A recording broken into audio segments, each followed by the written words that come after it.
a lot of my reward is watching that dog work Yeah. and getting to the end result and making that hunter happy. And especially for a young kid, when we use season finding that those deer, kids' first deer, whatever, that's a lifetime memory they're never going to get out of their head. And to have the dog help be part of that, Hmm. that's a very, very rewarding thing.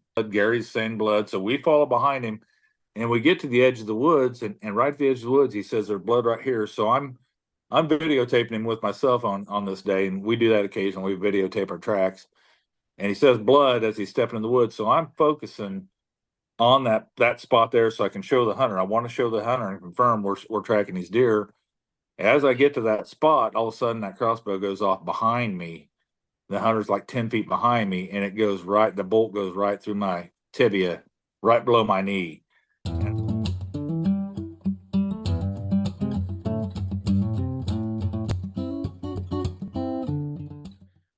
So right now, I also will just have you introduce yourself, and then we'll get going from there. So Ron, you just want to kind of introduce yourself and give a little bit of your background, and then I'm sure going to ask more about how you got into all this. Sure, yeah. So my name is Ron Slifer. I live down at Watson, Illinois, which is just a little south of Effingham, Illinois. Most people know where Effingham is, so I generally just say I'm from Effingham. And actually, I work for the city of Effingham. I've worked 33 years for the city of Effingham as a water plant operator, and now basically I always tell people I take shit off everybody. I'm a wastewater operator, so I can technically say my job stinks, but 33 years of an employment through the city of Effingham, and an avid bow hunter for 26 years. Hmm. And then 12 years ago, I started tracking wounded deer with my bloodhounds, and that that turn came 12 years ago, and basically I hung my bow up at 12 years ago after 26 years of bow hunting and dedicated all my time to my new hobby of tracking deer. I was an avid archer, just like a lot of people listening now probably. Hmm. Loved it. I'd be out there the first day of season. I'd live for that season to come around and hunt every day I could, to get out there in the woods. And I actually made that decision 12 years ago, hung the bow up, uh, partially being the reason was I figured I couldn't do both. I wanted to have the best dog I could have. So I figured the more time I spent with a dog out there, the better dog I would have. And it was really hard to do both. I would sit in a tree stand and get a phone call or a Oh yeah. text. I need your dog, and it's like, I'm just the guy it's hard to say no. And I just feel obligated. So I'd go help these people, and I just made that conscious decision. I'm going to have to just hang up the bow and do this with a dog. Hmm. So, Yeah, I mean, you're a hard man to get a hold of. This is about our third time I think we tried recording this, so I yeah, you appreciate picked you. the wrong time to do this. We're in I the bee know. rut now. I know. We postponed it a little too much to where we're getting into the peak of the season here. But Yeah. yeah, what was it? Did you enjoy being out with your dog more? Did you enjoy helping people more? What Uh, was it that actually made you take that step? it's kind of in life when you do things, sometimes you just kind of get burnt out on it. What Hmm. what made me get into the tracking with a dog was I'd shot a big deer and I lost that deer, and we looked and looked, and probably thinking back hindsight, it probably didn't kill the deer. I think it just wounded it, but I've learned a lot about tracking deer since that time, and the hundreds of deer we've tracked. But that's what it was. That was a turning point, that shooting that big deer, having it get away. And at the time that 12 years ago, it had been on the books tracking with a dog. I think in Illinois, they passed that law around 2005. And there was a guy kind of local to me, Dan Hilly was his name, and he ran a dog at the time. And Dan actually lives not too far from me. So I contacted him, and I always wanted a bloodhound. I just, to me, they're just a cool dog. Everybody's got their breeds. And to me, when growing up watching the Hillbillies, I always thought that dog that laid on the porch, I can't even remember his name now. Do you remember the name of that Beverly Hillbillies dog, or you know what I'm talking I know about? the Beverly Hillbillies. I remember it was like Duke. Jed and I Grandma. think I it don't was remember the Duke. dog's name though. What I was it? What do you believe it think? was Duke. I think it Duke? was That Duke. sounds right. Yeah, it sounds right. But I just always loved the looks of the bloodhound and stuff, and did some reading up on them and stuff. And they're basically made for this, scenting and tracking and stuff. So I got my first bloodhound 12 years ago and learned through Dan. Dan kind of showed me the ropes a little bit. We trained together and stuff, and kind of picked it up. And it just become, like I said, a new passion in life to me. The 26 years of bow hunting, the spark wasn't quite there anymore. I enjoyed it, but boy, when I started this, it was something new, and it just revitalized me, And not that it's always fun tracking. Don't get me wrong. There's Mhm. times where I'm coming out of the woods bloody, exhausted, beat, and we're not finding the deer for whatever reason. It should be a dead deer, but the will of a whitetail, especially during the rut, is just unreal. They don't want to Mhm. die. The last thing on their mind's dying, and they'd rather breed that doe than die. And it demoralizes a guy to get in there and do that, or a gal. There's a lot of women trackers out there nowadays, and maybe we'll talk about some of these gals out there later. But uh, it's always an adventure. There's always, I get hunters contact me and they say, "Well, you're the expert here. That's why we're calling you." And I just kind of laugh about that. It's like, truly, I'm not the expert. I'm just plenty experienced. Experience goes a long way, but deer still, to this date, I see things that I don't think a deer is going to do, and they do it, and we're still constantly learning. Oh And it's yeah. just every track is just, there's tons of variables and tons of things that can affect the outcome. So it's always something different. No two tracks are alike, really. They're always something different. It's just like hunting. I mean, it's just like hunting. You can Oh, hunt all yeah. your life and still be learning the entire time. And I mean, to put it in perspective, though, I mean, if I get a deer or two a year, I'm only tracking one, two, and if I help a buddy out, maybe a third one a year. You're getting 100 in a season. I mean, you have a lifetime of Oh, experience with tracking at this point. yeah. And Right? that's what, I'm not meaning to sound arrogant in any way, and No, I'm pretty I think humble you're with this, saying the but opposite of that. I think you gotta give yourself a little bit more credit. yeah. Well, but sometimes a hunter will call me and he tells me this or that, and it's like, I know deep down I've tracked more deer than this guy's talked about in just one season. He'll never track that many deer in a lifetime. Oh yeah. So, I meet all types of people and stuff, but it truly is I'm not an expert. We're still learning as we go, basically. Hmm. So, Yeah, so it sounds like you had a bad experience, and then you also were interested in the dog to begin with too, and then that kind of led you into getting into the hobby. And then, do you think that's the common for people and why they get into it? I know you know your own experience, but what do you think with the people sure. you meet? Is that kind of the reason why other folks might get into this? I think years ago, before social media, I think that was a lot of it back then, and I kind of jumped in the groove at the right time, I think, and promoted myself through social media, because I know I basically just messed with Facebook, but you got Instagram and all these other social media outlets and TikTok and whatnot. But my main focus is Facebook. It's just what I'm familiar with, and I work it pretty well, I think. And I have that captive audience. I know I've got hunters sitting in a tree stand scrolling on their phones, so I could throw out these informational posts to them, and educational and entertaining posts as well. And it works. I hear these hunters come to me sometime, or other trackers say, "Man, I've learned this or that from your post." And that's a great thing. If they don't need a dog and learn something and they find the deer without us, fine. But if they do need us, I want them to do the right thing. Quick example: if you're going to go out and track your deer, don't go in there with five guys and grid search it and track that scent all over the place and making a mess for the dog. Go in there with one or two guys, take it easy, take your time. When in doubt, back out, we always say, and then come in with a dog and make it a win-win for both of us. We'll Mhm. find your deer if you don't mess it up too bad. So, we try to educate a lot of people as we go along with this too. Sure. And I mean, you're talking about Facebook, so you have your own Facebook page, and there's also that you're part of the Illinois Deer Trackers Network as well. So you want to talk a little bit about how That's you got involved with them and sure. what that is, and then also you were just talking beforehand. How many Facebook followers did you say you had? I think we're just approaching 30,000. That's I never dreamt crazy. that it would. Yeah, That is yeah. crazy. So We have about 5,000 on our program page. I mean, that's insane. yeah, You have 30,000 just by yourself and deer and yeah. tracking deer.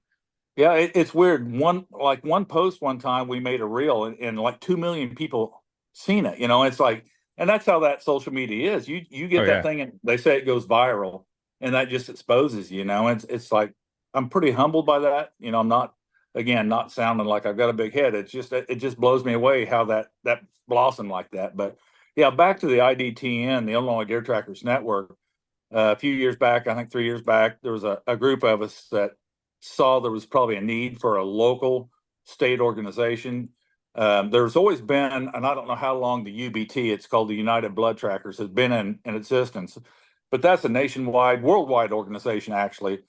And I'm a member of that. A lot of trackers are, but it's a great organization, the UBT. But since that UBT's come out, a lot of state organizations have formed. So, like I said, 3 years ago, there was a handful of trackers. We formed the Illinois Deer Trackers Network, and basically it's a network for trackers and for hunters to follow and to educate and learn as well on there. But we network. We built a map of Illinois basically, and you can go to this map, an interactive map, and click on the dot where there's a tracker indicated near you or whatever, and Mhm. it'll throw up all the information so you can find a tracker statewide. And sometimes you got to realize some of these trackers, they do go, if they're close to state line, they may go to Indiana or Kentucky, and vice versa. You may have trackers in another state come back, but all the states have different laws as far as tracking. Hmm. Most of the northern states are on lead. I think Michigan just started off lead, but all the southern states you can run off lead, and there's different rules. In some states you can carry the hunting device, some states you can't. Some states you can dispatch the deer, some states you can. So there's all kinds of different deals, but we specifically made this Illinois Deer Trackers Network to focus on Illinois and the Illinois hunters to take care of them. Yeah, and on top of that, do you guys it's not just people how people can sign up for it. Like you have to test into it, correct? Like there's actually Yeah, some I don't sure. know how it's a high bar, but it's at least a bar that you have to test into Yeah, it and you can I think you're rated on if you're a novice or if you're an expert or wherever that rating is. yeah. There's the season trackers and basically the newbies, what we call newbies, or anybody new into it. But yeah, we do have a criteria set up. I used to be on the board on that, and I can't tell you. I think there was a few changes on the criteria on that. But anybody's interested can go on that Illinois Deer Trackers page, and I'll explain that to you. But yeah, we do have what it's a UBT testing standard. There's a UBT 1, UBT 2, and a 3. But I think we're just asking that a handler can go out there and do the UBT 1 to get on the map. We want to get, because there's all kinds of people out there, and Hmm. there's people that claim they got dogs, and then there's a trained dog, and there's a huge difference between just a dog and a trained dog.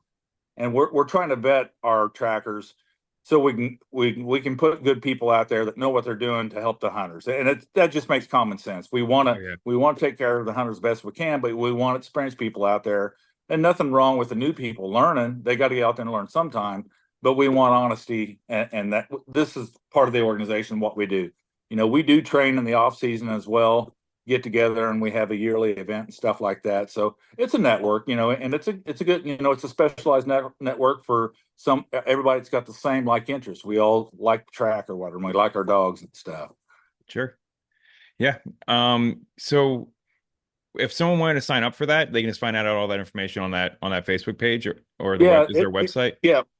I don't think we have a website yet. Okay, I think that just might be in the Facebook. process, but through Facebook, I know we have the Illinois Air Trackers Network, and somebody can go there and sign up, and get information, message the board or whatever, and get information there.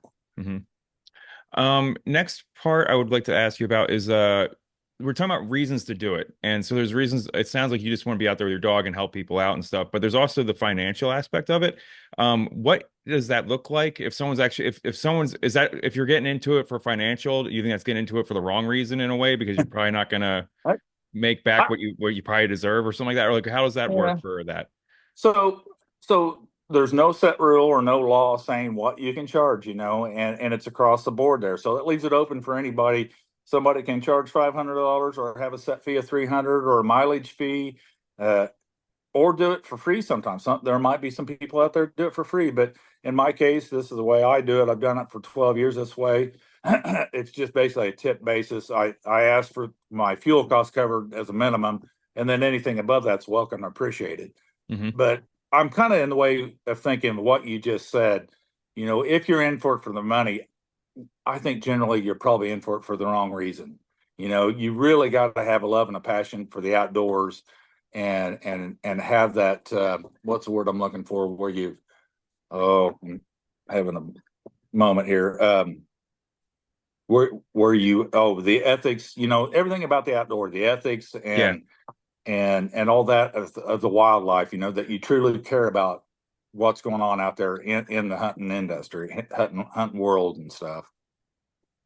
Yeah, I mean, you're trying to help people recover a deer. I mean, you got to have at least some compassion for the animal that you're trying to help get. Oh yeah, and that's in my way. When like I said, it was that big deer that I lost that ate at me so much that motivated me to do this. Hmm. So I feel like I'm getting even every deer we find. It's like I'm getting even for that one I lost or I injured and stuff.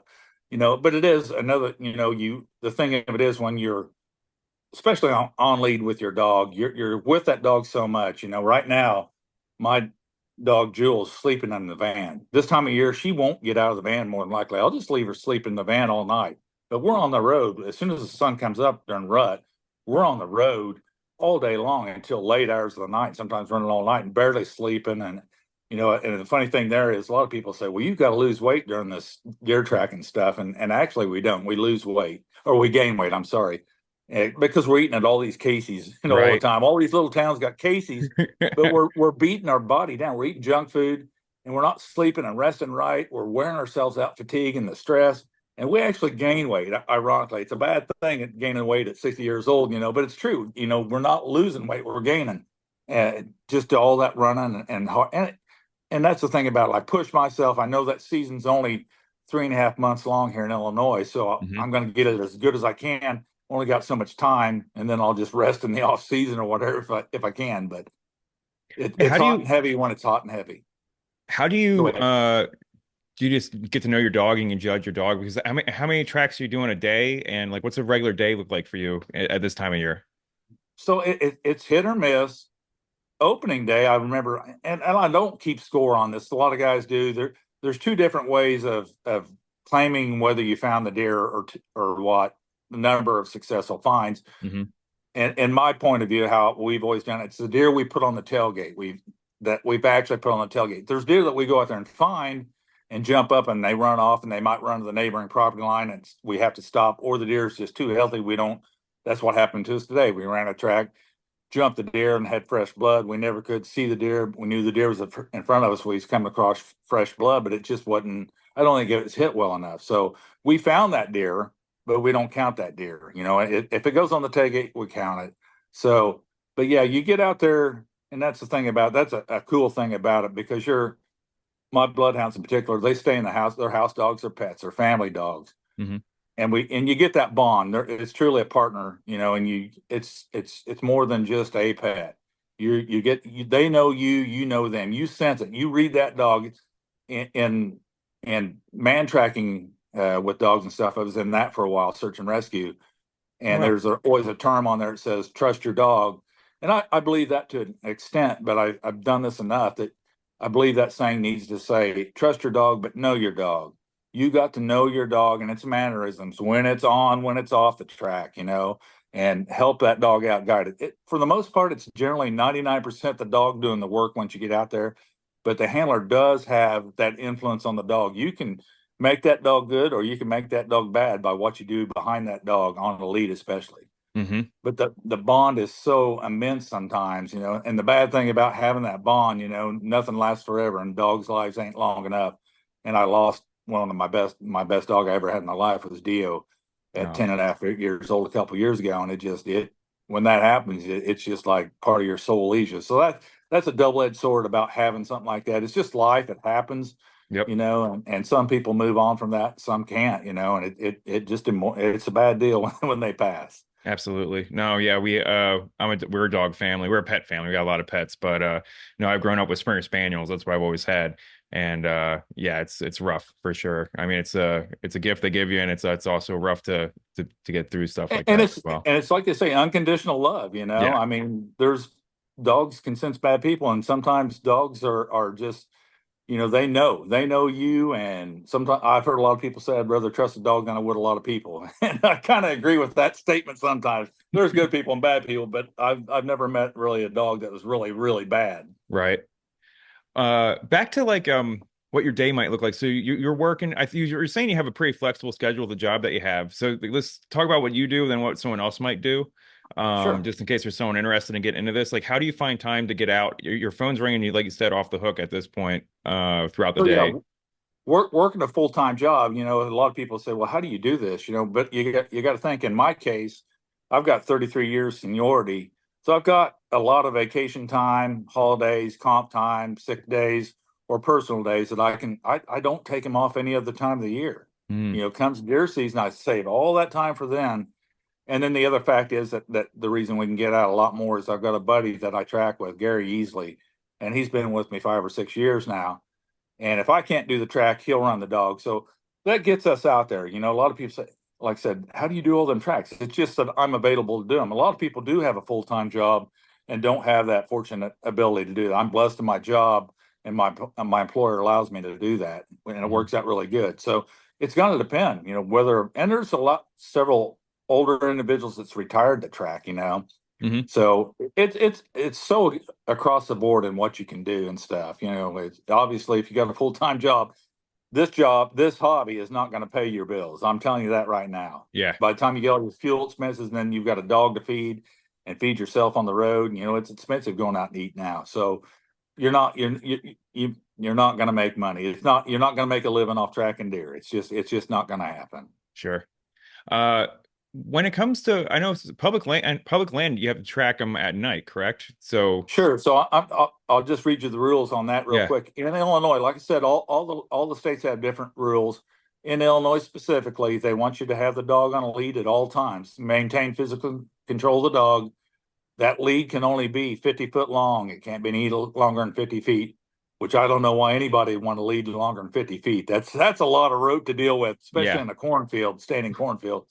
Uh, and then, as you mentioned, if you're trekking on IDNR property, state of Illinois property, you have to go in during the night hours only to track. Sometimes, if you talk to a CPO or the site superintendent, they may grant you permission, but that's a simple fact. The law says that for a couple reasons. For safety, for one, Hmm. you don't know where somebody's hunting out on public ground. And the other thing is they don't want you out there ruining everybody else's hunting while they're hunting because you don't know what time of the day they're hunting. So those two things. And the other thing is you got have to wear blaze orange and blaze pink during the gun season, which is smart and safety. You actually don't need a hunting license. I haven't bought a hunting license Oh, in wow. years. Yeah, in the state of Illinois, you can be a tracker without a hunting license. And then lastly, and probably the most important thing is you have to have permission to go on the neighboring property. If you're tracking a deer and that deer crosses that property line, you've got to talk to that landowner first and get permission. And that's what we do, and a lot of trackers do. Before we get to that hunter, we talk to him on the phone, do the interview, and we'll tell him, hey, if that deer runs to the west, talk to the landowner over to the west, get permission before we get there rather than when we get there, because it could save a lot of time, or it's going to end the track. If we can't go there, we can't go there. Yeah, you can't sit around for a couple hours waiting to get in contact with Yeah, the yeah, landowner there. Yeah, yeah, exactly. In the meantime, I got guys telling me wanting a track, and I'm standing in the middle of the woods doing nothing, so we try to clear all that up ahead of time, sure. and you don't want to be sneaking on people's land nowadays because there's trail cameras about on every other tree anymore, and they're going to catch you. Hmm. I mean, look at social media. You see it all the time. Does anybody know this person? Oh, yeah. No, yeah, I mean, yeah, they're a dime a dozen anymore. Yep. Uh, so then I kind of want to get into, I have so many questions. Okay, so the next one, let's go with how do you train your dog? And then we'll get into some other tips for hunters and stuff like that. But real quick, while Sure, we're still sure. on the tracker end of it all, how'd you go about training your dog? Okay, so if you got a puppy, and we do sell a litter usually every year of our bloodhounds, and what I do is tell people as far as a puppy, when you got a puppy, the best thing you can do is teach it obedience. You Hmm. want great recall, you want it to follow commands. Simple fact is, an obedient dog is going to be easier to train than one that's not. So you want to build that obedience, you want to build that bond with the dog, and I think you're going to have a much better dog. Now, when it comes down to tracking or training that dog to track, all dogs are a little different. Where these bloodhounds we talked about, it's instinctual to them, so they're probably one of the easier dogs to train versus somebody that's got, say, a bird dog or a German Shepherd. Any dog can do this. Don't get me wrong, but there's just different abilities, and God bless certain dogs with certain abilities. Hmm. So, but if a guy was going to train a younger dog after they got the obedience down and all that, I would recommend training on blood. And what we've done before, we froze up deer blood, and they say you can use any blood, pig blood, deer blood, or cow blood or whatever, but we stuck with the deer blood. And we just freeze it in sandwich baggies and freeze it flat and then stack it in the fridge or Mm. freezer and then thaw it out. And then we get a water bottle, put a little hole in it and drizzle that. And some guys use a hunk of liver because the liver is always full of blood. So that makes a good scent trail. But you don't want to train too long on that blood or the liver. The key thing you want to do, and a lot of guys don't know this about a deer, but when you shoot a deer or hurt a deer or wound the deer, down on the hooves there's an interdigital gland down by the hooves, Hmm. and that interdigital gland will secrete a hormone, a stress hormone. So if you get a deer that's been shot, mortally wounded, and it's going to secrete a lot of that hormone through the hooves. So I'll take those kind of deer that we track through the season. I'll have those feet cut off, or I'll talk to a processor and he'll give me a bunch of feet, and we'll freeze those feet. And I got a PVC pipe that I'll clamp that in, and I'll replicate the deer walking through the woods. I'll stamp that Wow. hoof on the ground Okay. and incorporate a little blood occasionally if the dog's just learning. But the dogs, that's what us handlers want to do with the dog. We want that dog to learn that wounded scent, because you got to realize when a hunter calls us, yeah, it was kind of funny when I first started this. Hunters would call, and first off they'd say, "Is this legal?" Because it really wasn't, social media wasn't big back then, so they didn't think it was legal, and it was totally legal at the time. Hmm. But a lot of hunters will say, back in the day, 10, 12 years ago, they'd say, "Well, I don't have any blood. Can you track my deer?" Well, yeah, we can track your deer because we train these dogs on that wounded scent. Human beings, we're visual. Those dogs are totally with their nose. They don't use their eyes. It's all in the nose world that they're tracking with their nose. So eventually, the best way to train those dogs is on that hoof, that wounded hoof, and you can freeze that hoof maybe a half dozen times before it kind of dissipates enough where it's not going to work well for you. But in a nutshell, short and easy tracks at first with the dog, high reward and praise. If you show excitement to the dog, if the dog does something right and give it a treat, it's gonna want to do that again and please you every time. So, and then as time goes on, if the tracks get easier, you just make them longer, put more turns in, whatever, age them longer, make them a little more difficult, and just step it back. If a dog has a hard time, you just readjust everything and step back. And just, it's a process. But there in that process, you're also watching that dog, seeing what it's doing and how it acts, when it's on the track, when it's off the track. You know where that track is, and the dog don't. You've laid that track.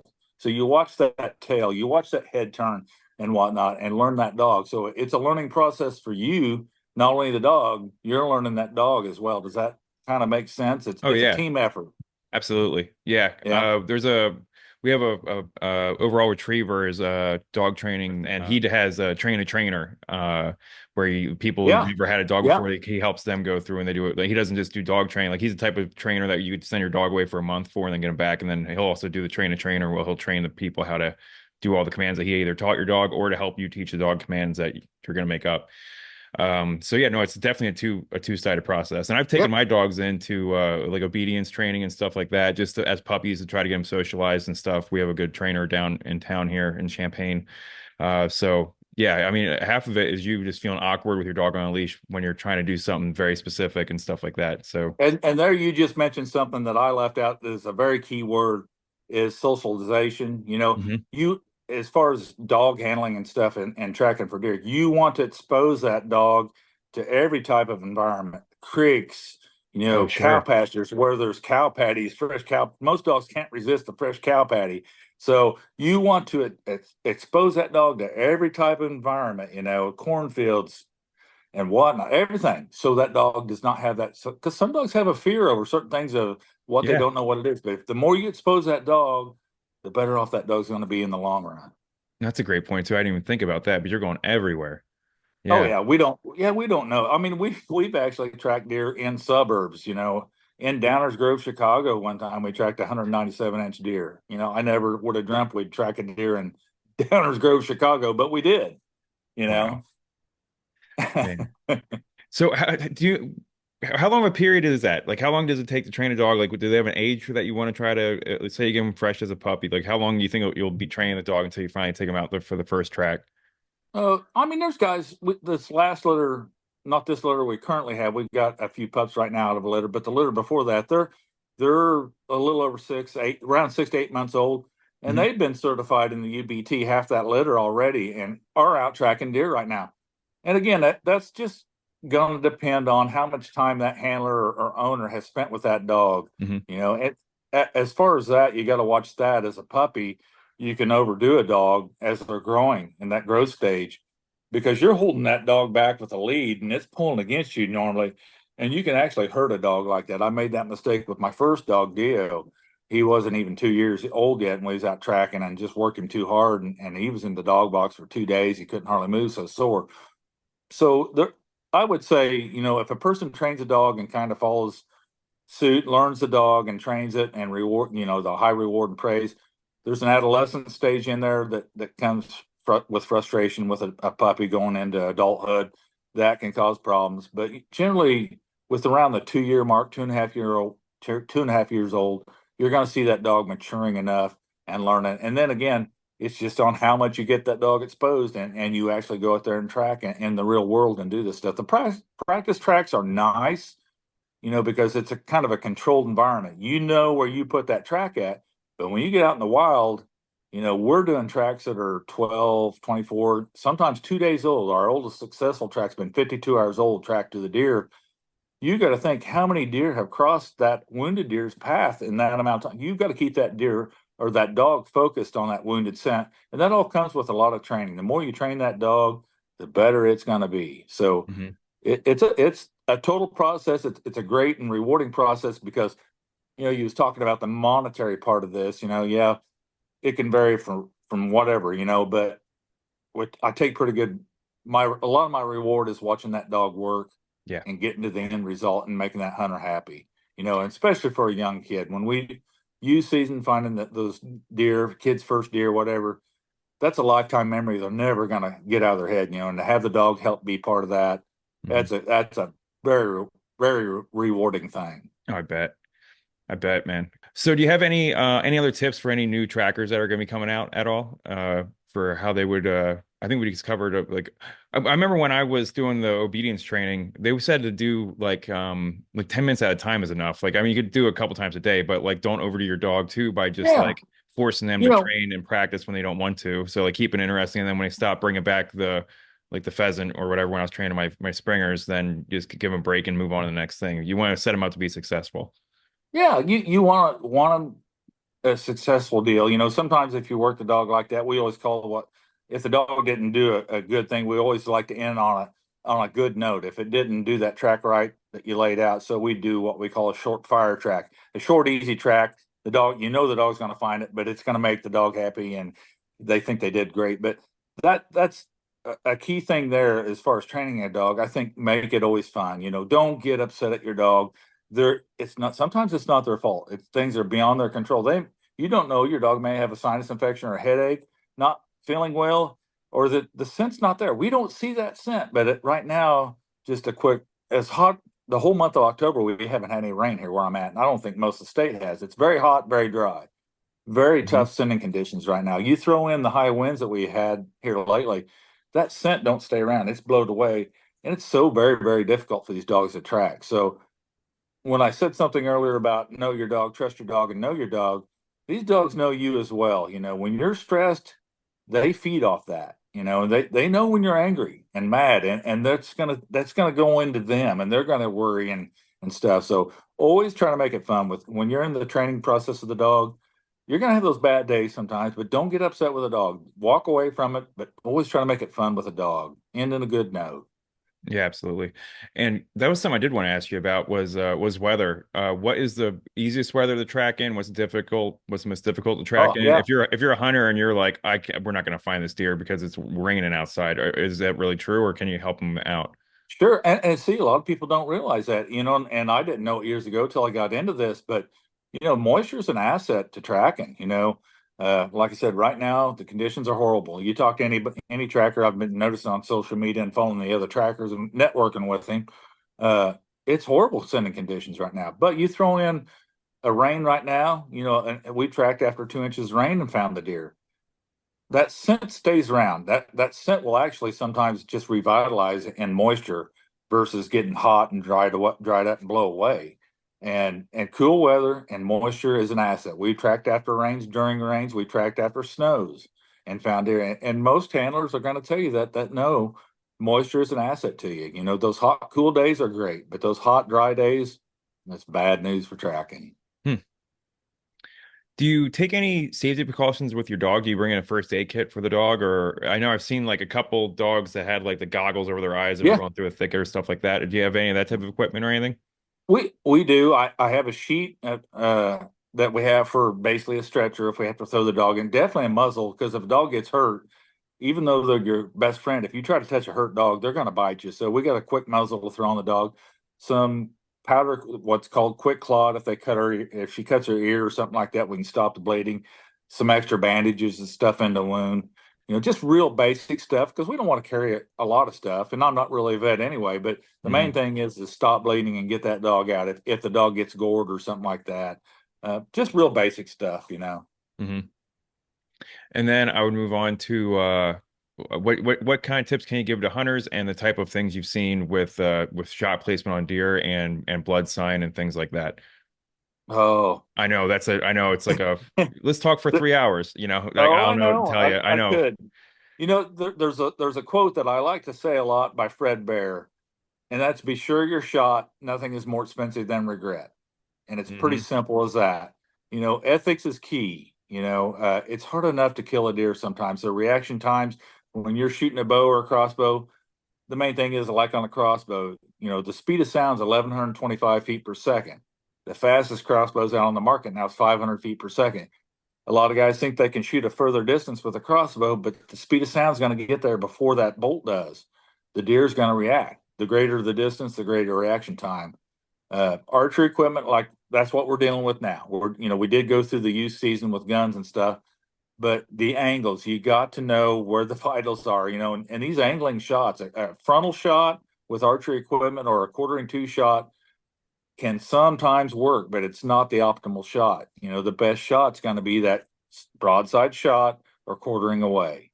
That's you're going to get both lungs if you pass through that deer broadside versus that quartering shot, quartering two. There's so much to go through the shoulder, all those bones in there, and that just it wreaks havoc with an arrow trying to get through that. Your arrow can deflect or just not even penetrate enough. Hmm. So knowing broadside and quartered away is probably your best choice. And then definitely knowing your shooting ability. Don't shoot beyond your means of what you've practiced at. Even though that deer, say you practice all the time at 40 yards and that's your limit, if you see that deer at 60, just do the right thing and pass it. Yep. Think of the deer. Don't no need to chance it. You might see the deer 10 minutes later, 20 yards from you. You don't know what these deer are going to do. It's not the last time you might see that deer. It can come closer. I've seen that. I've been a hunter. I know how that goes down. But I think a lot of guys and girls, the hunters, sometimes they just kind of lose sight of it, and it's hard, those big deer will definitely get you rattled up sometimes. It's hard enough to get the draw on them and not shake and get your heart beating out. I remember the first deer I ever shot at, my heart was beating in my ears so loud. I thought the deer was hearing my heartbeat, and that deer was 20 yards away. And it was the hardest thing to draw that bow back. And thank God I missed that deer. But I had a hell of a time drawing the bow back and everything, and just felt a huge relief when it missed the deer. But I swore that deer was going to hear my heart beating. So we all get that adrenaline rush. That's kind of why we do this. And Hmm. yeah, we love the venison too, and we love big deer and getting them mounted and hanging on the wall and everything. There's a lot of things to it. But man, the thrill and just sitting in the nature out there, one on one with nature sometimes, that's the best therapy you can have. Get away from it all and just watch the squirrels and everything else out there. So, Oh, absolutely. Yeah. Have you seen what we've been talking about, and as we've been talking to other new hunters coming out? Do you see a difference in hunting on the ground versus hunting in a tree stand with the shot with the exit wound being at the bottom of the deer versus on the sides of the deer? Is that something so you can talk about? yeah. So I just had this discussion with a hunter the other day that he hasn't killed anything with his bow yet. He shot a lot of deer with a gun and stuff like that, but he's never killed one with his bow. And he's killed a lot of deer with a gun, but he's still trying to get this bow kill in. And he'd shot a deer here the other day and it just ate at him. And so we had a long talk about that. And I think a mistake a lot of hunters do is when they go out and practice in their backyard, they don't practice from that elevated position from a tree stand. And it's totally different. Angles are totally different, versus shooting flat at 20 yards every day. Yeah. Yeah, you're training yourself to that locking point and everything else like that. But throw yourself up 15 feet, shoot at that same target, use that same pin, it's going to be different. Your trajectory is totally different. So your aim point's going to have to be different. And I think that's where a lot of the hunters make mistakes is that they don't practice from their elevated heights where they hunt from. And that can cause some problems, and just the reaction of the deer. If a deer's on alert, they can duck. Some guys intentionally aim low sometimes Hmm. because they anticipate that deer to duck, and that's a big gamble. But I've seen that work for several guys before. So there's so many variables to tracking, but there's so many variables to the shot itself. And what you do after the shot is probably the most critical thing. And I'm sure we're going to be talking about that pretty soon, Yeah. leading into that as well. Yep. So, No, my question more so is not just the angles and understanding where the vitals are at, but like in the literal blood blood sign that you get because the Oh, hole's at the bottom of the deer versus the hole at the top oh, of a deer? Do you get more so blood sign coming out of a elevated shot than what you do out of a ground shot? oh, okay. I see what you're saying. So that's there's a big variable on that, and we've seen this a lot. If you get that pass through shot and it exits lower sometimes, and sometimes the way these mechanical broadheads and any broadhead, but I see it a lot more in the mechanicals, they will actually pull the fat out on the exit side and it plugs that wound up. It's a great shot, but you're not going to have any blood because that fat, it depends on the time of the year, basically. Because right now, your pre rut bucks have got all that fat on them versus when they run all that fat off, there won't be as much fat. And even an arrow sign, as the arrow passes through a deer, a lot of times on a crossbow bolt, I just heard it today. A guy shot through a deer and there was no sign on the bolt at all, like he missed the deer. That was my next I, question. We've been seeing that yeah, too. yeah, and it's the craziest thing, and we've all seen that a lot of us trackers, but that's the big thing about the angle sometimes. I see what you're saying about a higher shot sometimes. Definitely two holes are better than one. I've always said Yeah, that. A yeah. pass through is going to be a better thing than one hole, but it's a mix. That variable, the fat, can really. Sometimes you can have tons of blood if the exit's lower, and sometimes you don't have none. Mhm. So tons of variables to it. Yeah, and we've been talking about with these new crossbows. I don't know what speed this may have started to happen at, but now that over the 400 foot per second speed, we're seeing like barely any sign on bolts anymore. I mean, it looks like I've taken mentors out. I've shot crossbows at deer before, and I had an older one back when I was 18 in Pennsylvania when they first came out. There's only three on the rack. I think it shot like maybe 250. And that one did come out covered in blood. And now it looks like they took like a napkin, dumped it in a little bit of blood, and just wiped the fletching of it. And that's about all you get. Yeah, it's the craziest thing, and you got to wonder sometimes, just thinking that what you're saying there, how many deer actually get shot that probably don't get found because they thought they missed a deer. They find their bolt, there's no sign on it, But Mhm. if most guys, if you're shooting a crossbow and you practice enough, they shoot so fast that a lot of crossbow hunters can't tell me where they hit the deer. No. And I've known through the years because they fly so fast, but through the years, there's a huge difference between aim point and hit point. I know where most hunters are going to aim at, but did they actually hit there? Did that deer move that last split second, or did you flinch? So huge difference between aim point and hit point. But gosh, I mean, if a hunter knows he really hit that deer, and there's no blood, the dog's the thing to get. Get that Yeah. dog on. We don't need that blood. We'll put us on where that deer was at. And if it's putting that wounded scent down, they're going to find your deer if it's dead or track it and prove to you it's not mortally wounded. Yep. Absolutely. So yeah. So now we can move on to after the shot tips. So I'm a hunter. I shot my deer, and now what's your tips for that? Shot placement is key. And of course, if you know shot placement, and I got kind of a criteria that I go by. Basically, I say if it's a lung, double lung, or heart shot, a minimum of 2 hours. Obviously, if you see the deer go down and it's dead there with that double lung or heart shot, you can get down and go at it. But sometimes beware of that. Sometimes they're not dead and they jump up as you're going towards them. Mm, So, a minimum, if they run out of sight and that's a double lung and a heart shot, give it 2 hours just to be safe. A dead deer goes nowhere. So if he's dead there a half hour after the shot, he's going to be dead there 2 hours later. It's not going to hurt. But if you go in there a half hour after the shot and he's still alive and you bump him, they can run a long ways on that adrenaline run. And sometimes they bleed, sometimes they don't. So, and then you take the chance of pushing the deer on somebody else's property if you're close to a property line. So then you got a whole new issue. oh yeah. So wait time on that, a minimum of 2 hours on heart and lung. I would say if you move a little further back on it depends on it's one lung. That's a huge one that's hard to decipher because a one lung deer can survive. I mean, they can survive Wow. that wound. Yeah, a lot of people think that's a dead deer, but they can live. We've had them live for the following season. Somebody else killed them the following year with a lung totally deflated. They can live on that one lung, but also a deer can die a minutes later, or it can live weeks or months with one lung. Sometimes they just eventually expire from it. So a big variable, what we trackers call the one lung rodeo, basically, because you never know what you're getting into. It could be a short one or a long one, or it could be a live deer or a dead deer. And if you move on back from the lungs, and if you get back in the liver, 18 to 24 hours. And that seems like a long time. And I get it when a guy shoots a deer. I've always said this because I've experienced it myself. shoot a deer.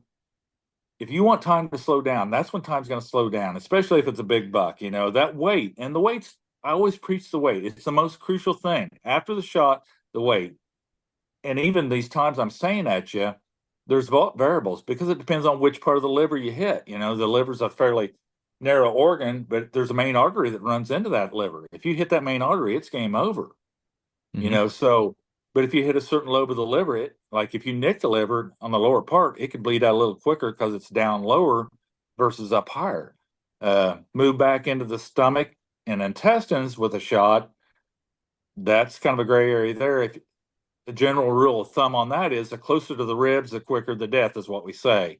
So basically, if you hit the stomach area, I wouldn't go in any more than 12 hours before that. Those deer tend to go not too far generally. They'll hunk up. You'll know you hit them in the stomach if you examine your arrow. You're going to smell it. You're going to see food particles or something. You know that's a stomach hit.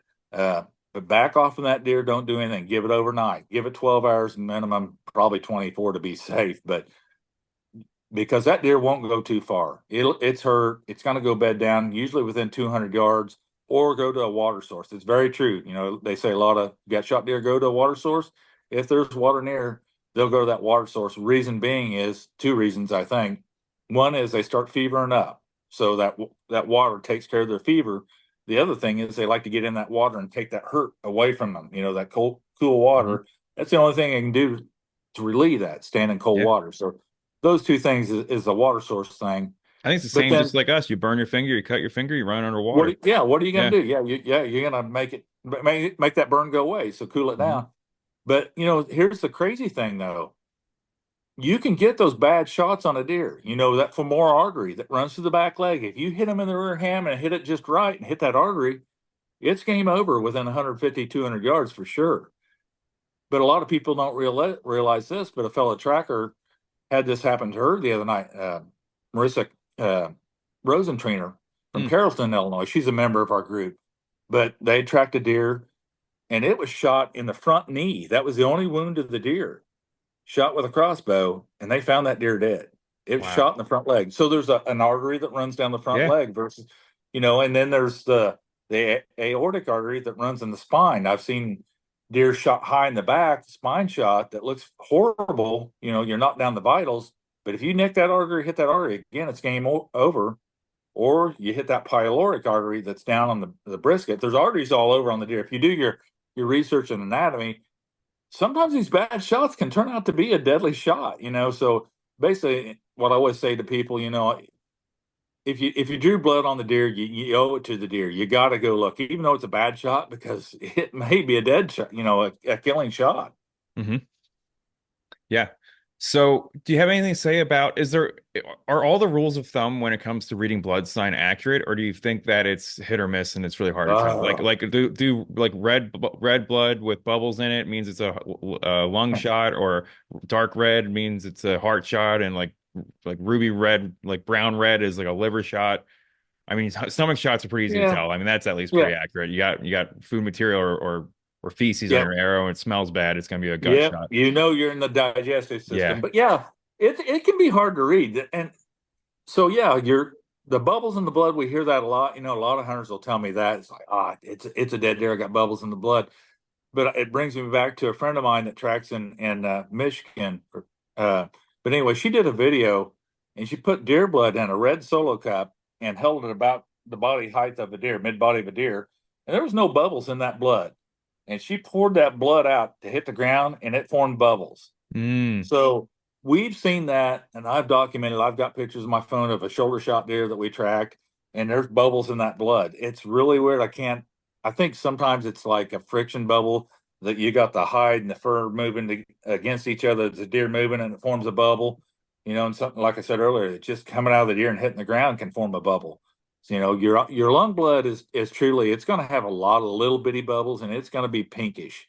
It's highly oxygenated blood. It's very distinct. But if a guy sees big, well, like pencil diameter bubbles like this, Sure.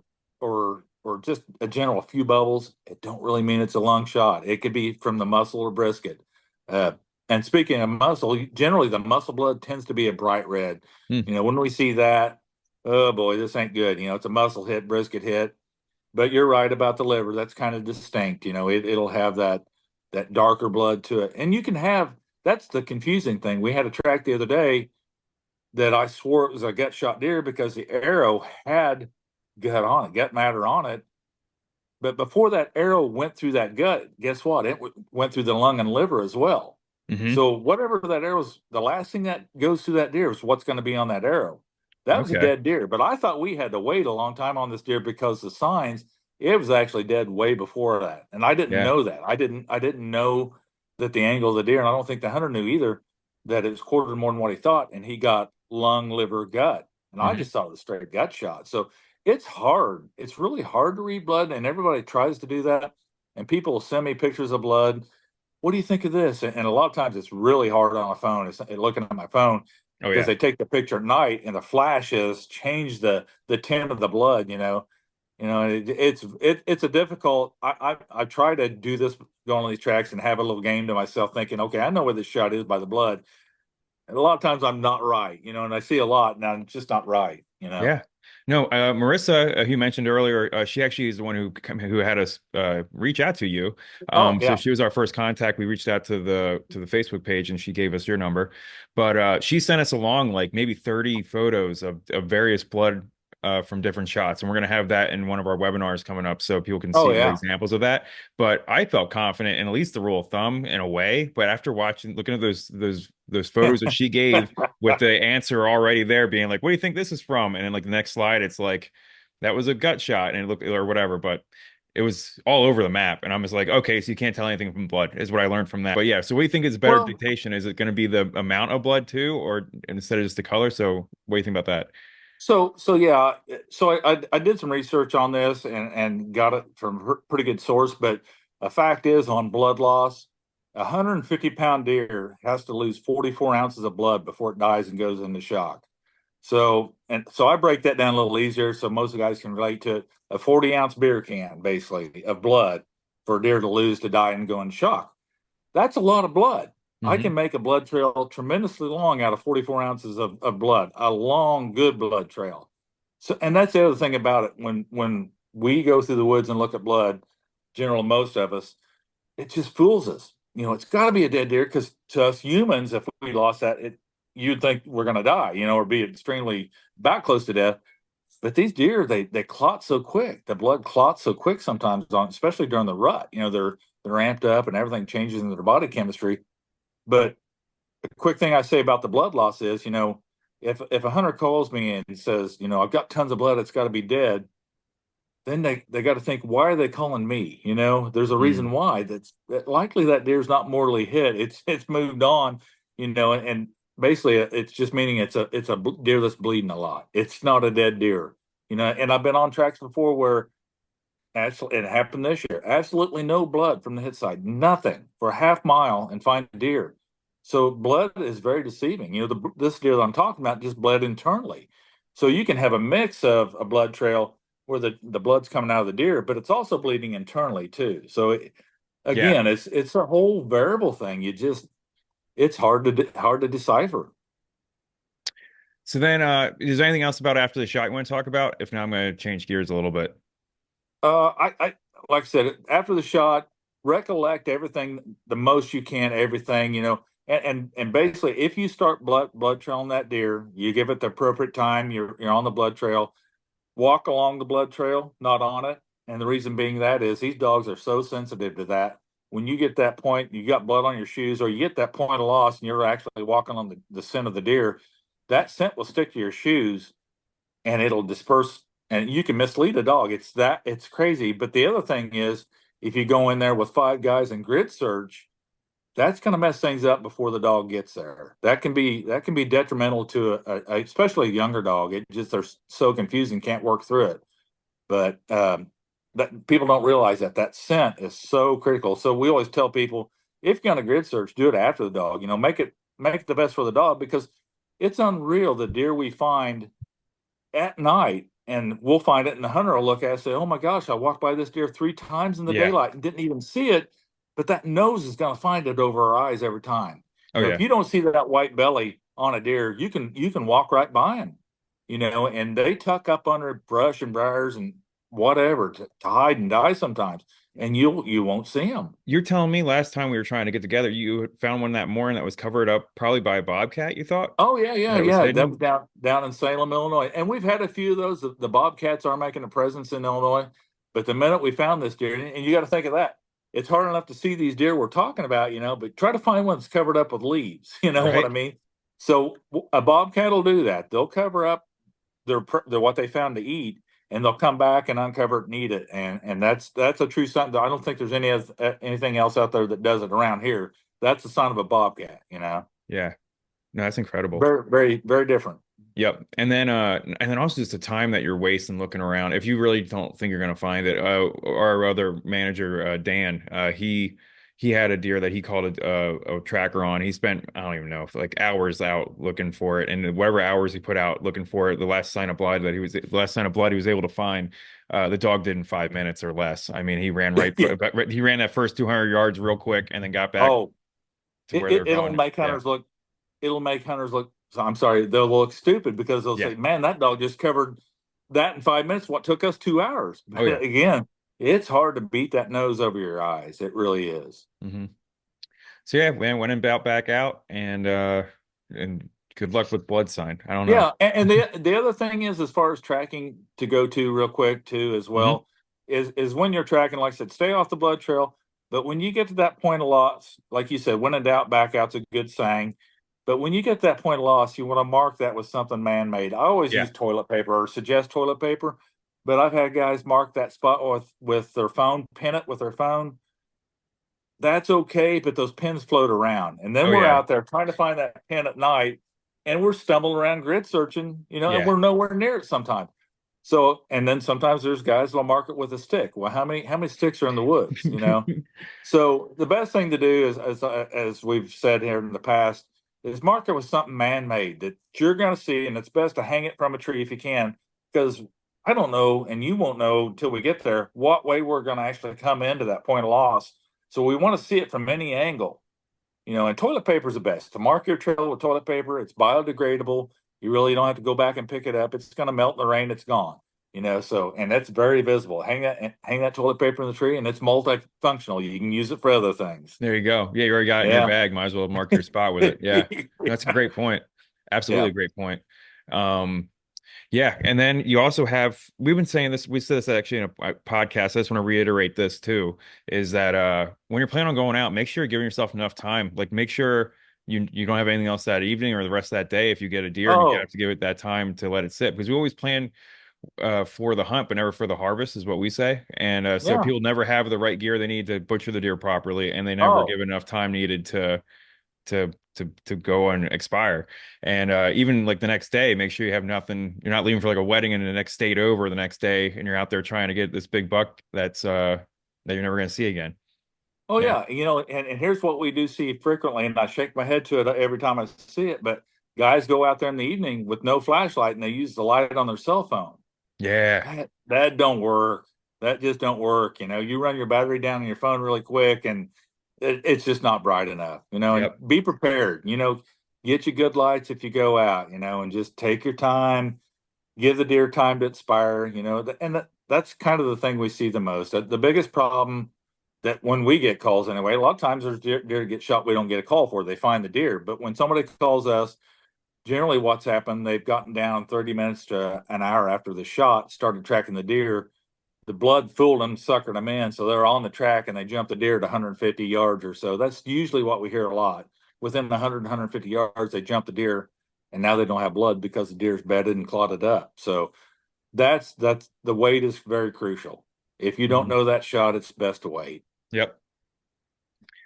So then changing gears a little bit, I'm not worried, wondering about the social aspect of it. So like not only that, but you're also going to be dealing with a hunter, the good and bad of that like sometimes it's good when it works out, when it doesn't work out, what's that like? But also the mindset of someone who has lost a deer, no matter how big or if it's a doe even, if uh if they're kicking themselves, if they're bummed, if they're happy, if they're agitated, like you're coming up on someone who's just been through something and now you got to help them solve a problem. So what's that like? So and it's funny you bring that up. There's a thing called empathy, Yeah. I've been through this before. I know what the heck's happened. A lot of us trackers have too. We know that feeling, that the god awful sickening feeling of a deer's wounded and stuff. So we go through that. We've been through it. And it's just like today we did a track. I'd left work early, went into work early, and knew I was going to possibly have a track south of me here a ways. And the guy called and said, "Yeah, it's not in the pond." He thought it was going to be in the pond, and it was a big, beautiful 8 point. It was probably 150-inch 8 point, just a beautiful deer. And he actually had a video of the deer of getting shot, but you know how that works. It just don't, the quality's not that great and stuff, but it gives us a little input. We end up, they had tracked the deer the best they could, run out of blood, marked it.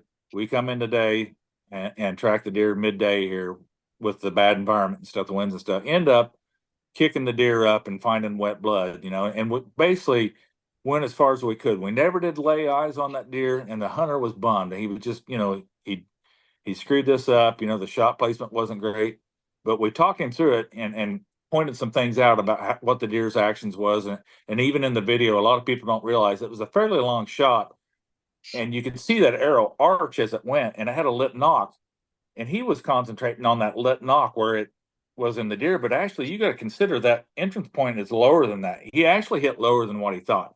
If you look at the knock, it looks like a great hit. It looks like where it should have been. It didn't pass through, but then you got to ask why it didn't pass through as well. So he hit bone or something. So Mm. if you're a little bit, if you take the time with the hunter and these individuals and explain things to them, you can ease their mind a lot. Yeah, the end goal is we want to find the deer, but deer are remarkable. You have to hit them in the kill zone to kill them. And they can take a hard beating and fool you. They can do the craziest things and look like they're going down, stumble or whatever, and recoup and be gone and doing their deer things the next day. So taking that time is part of that package that we do anyway. We just talk to the hunter and say, Gary says it in a nutshell. He's kind of a comedian, but he said, "You're just gonna have to kill him again." And a lot of these guys we track for, they kill the deer a day or a week later sometimes, or a couple, or the neighbor kills it, or it survives and they kill it the next year. It yeah. It just because you draw blood don't mean it's a dead deer. Yeah. Wow. What uh where do I want to go from here?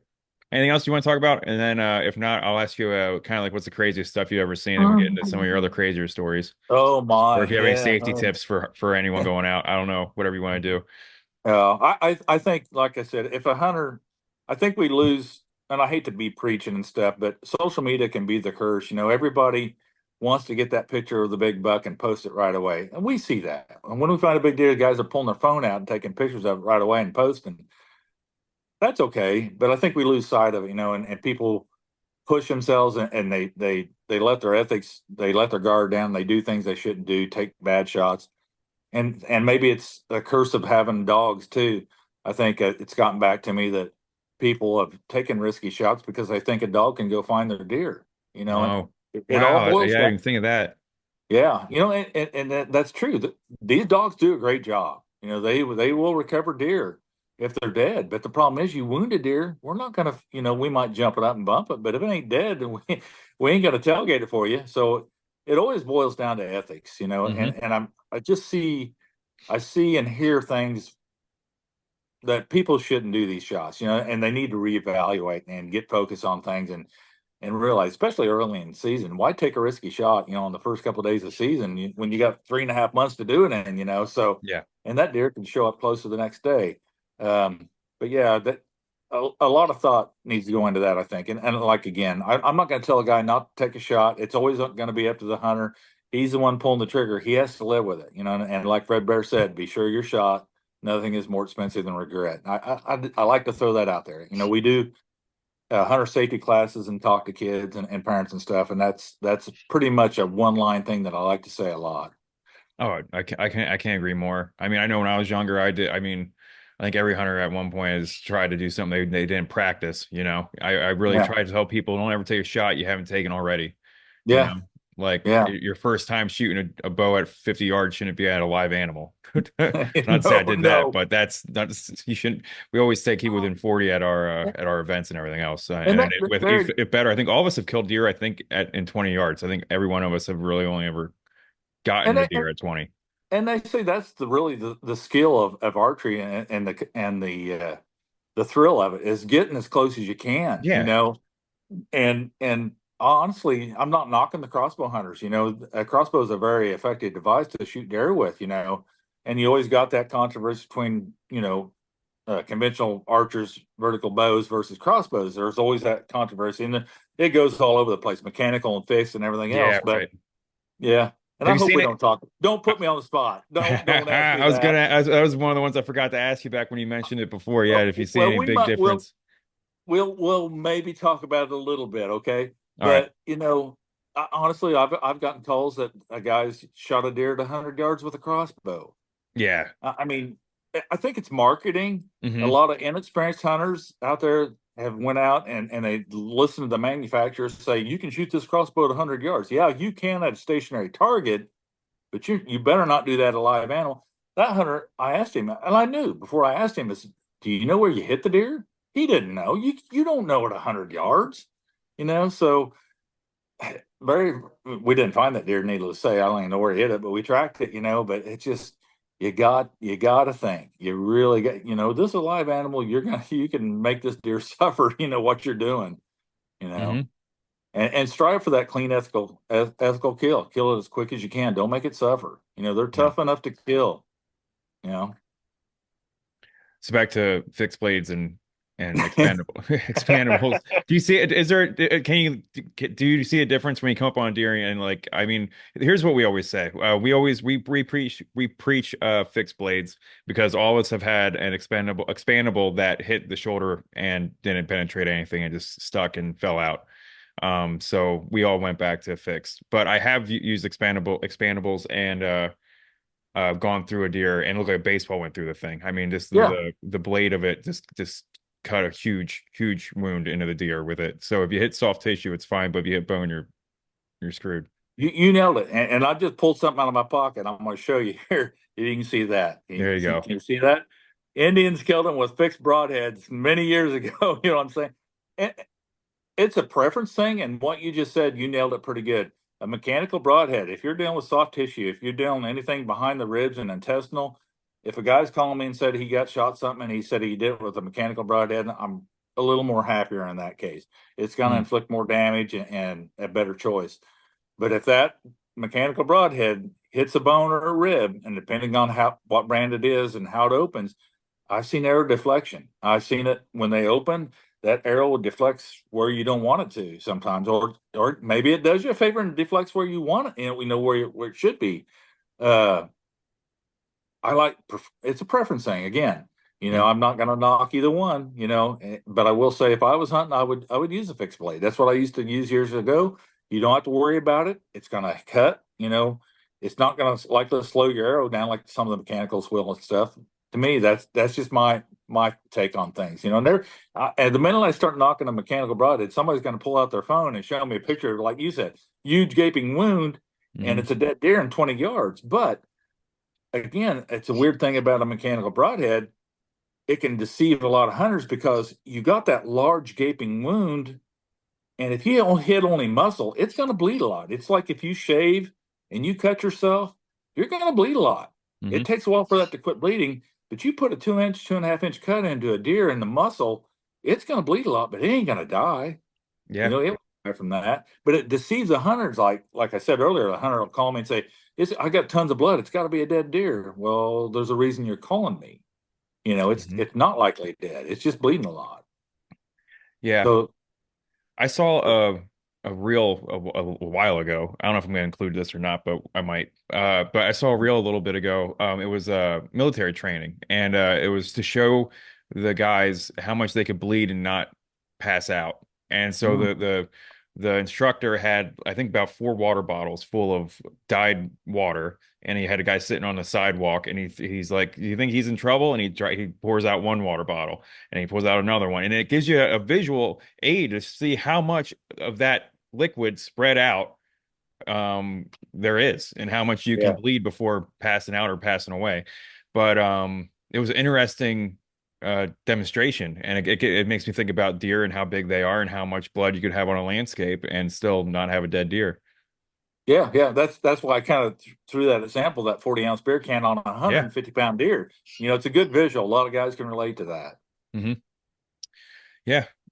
So moving on again, do you have any like safety tips or anything you want to share with tractors, tractors specifically? I would no, but no. Do you have any safety tips you want to share with any other trackers or anything that you've seen over the years? You know, uh, so a wounded deer is going to do two things. It's fight or flight. If it's wounded and still alive, and you come up on it, and this has happened multiple times to us, and probably other trackers as well. There's been a tracker get gored and killed. It have or dogs that. Sure. And the thing of it is, there's so much CRP out there now. A lot of people knows what CRP is. It's basically tall grasses and weeds and stuff. And the problem with and that's great tracking. That's something I want to bring up real quick. If a deer runs into CRP, that's going to be great tracking for a dog. And the reason being is wherever that deer touches those weeds and leaves, it's leaving its scent on those leaves and weeds versus out in the open, it falls to the ground. It's right there for the dog to just walk right into it and go. So CRP is great. It's great for a dog, but it's hard for us visually to walk through that stuff and find that deer or see blood. It's very difficult, all those weeds sticking up. But sometimes a dog gets in there so quick, still be alive. It can be trouble. It's fight or flight for a deer. Once they're wounded and a dog's on them or a person, that dog gets in there so quick and you can't see your dog on that 20-foot lead. That happened to me before. And the lead got tangled up with Dio, my first dog, and it was a 200, I think it was a 213 or 14-inch deer. But the deer was still alive and the lead got tangled up in its antlers, and my dog's kicking the deer and the deer's kicking and Jeez vice versa. And Louise. oh yeah, I wish I had a GoPro for that one, but I had to separate. I had to get that lead off that deer. I thought it was going to kill my dog. Yeah. They was tangled up, and I felt like a UFC ref trying to separate these two things. And I didn't even hesitate. I thought my dog was going to die.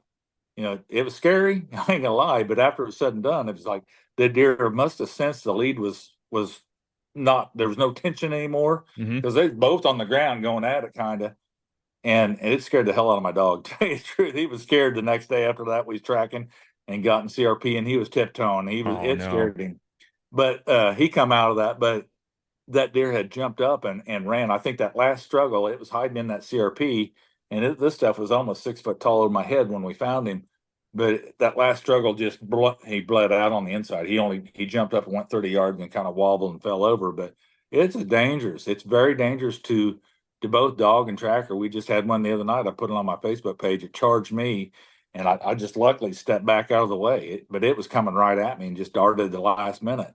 Um, Very, very dangerous. It looks like it's fun and glamorous, but it's got its dangers to it.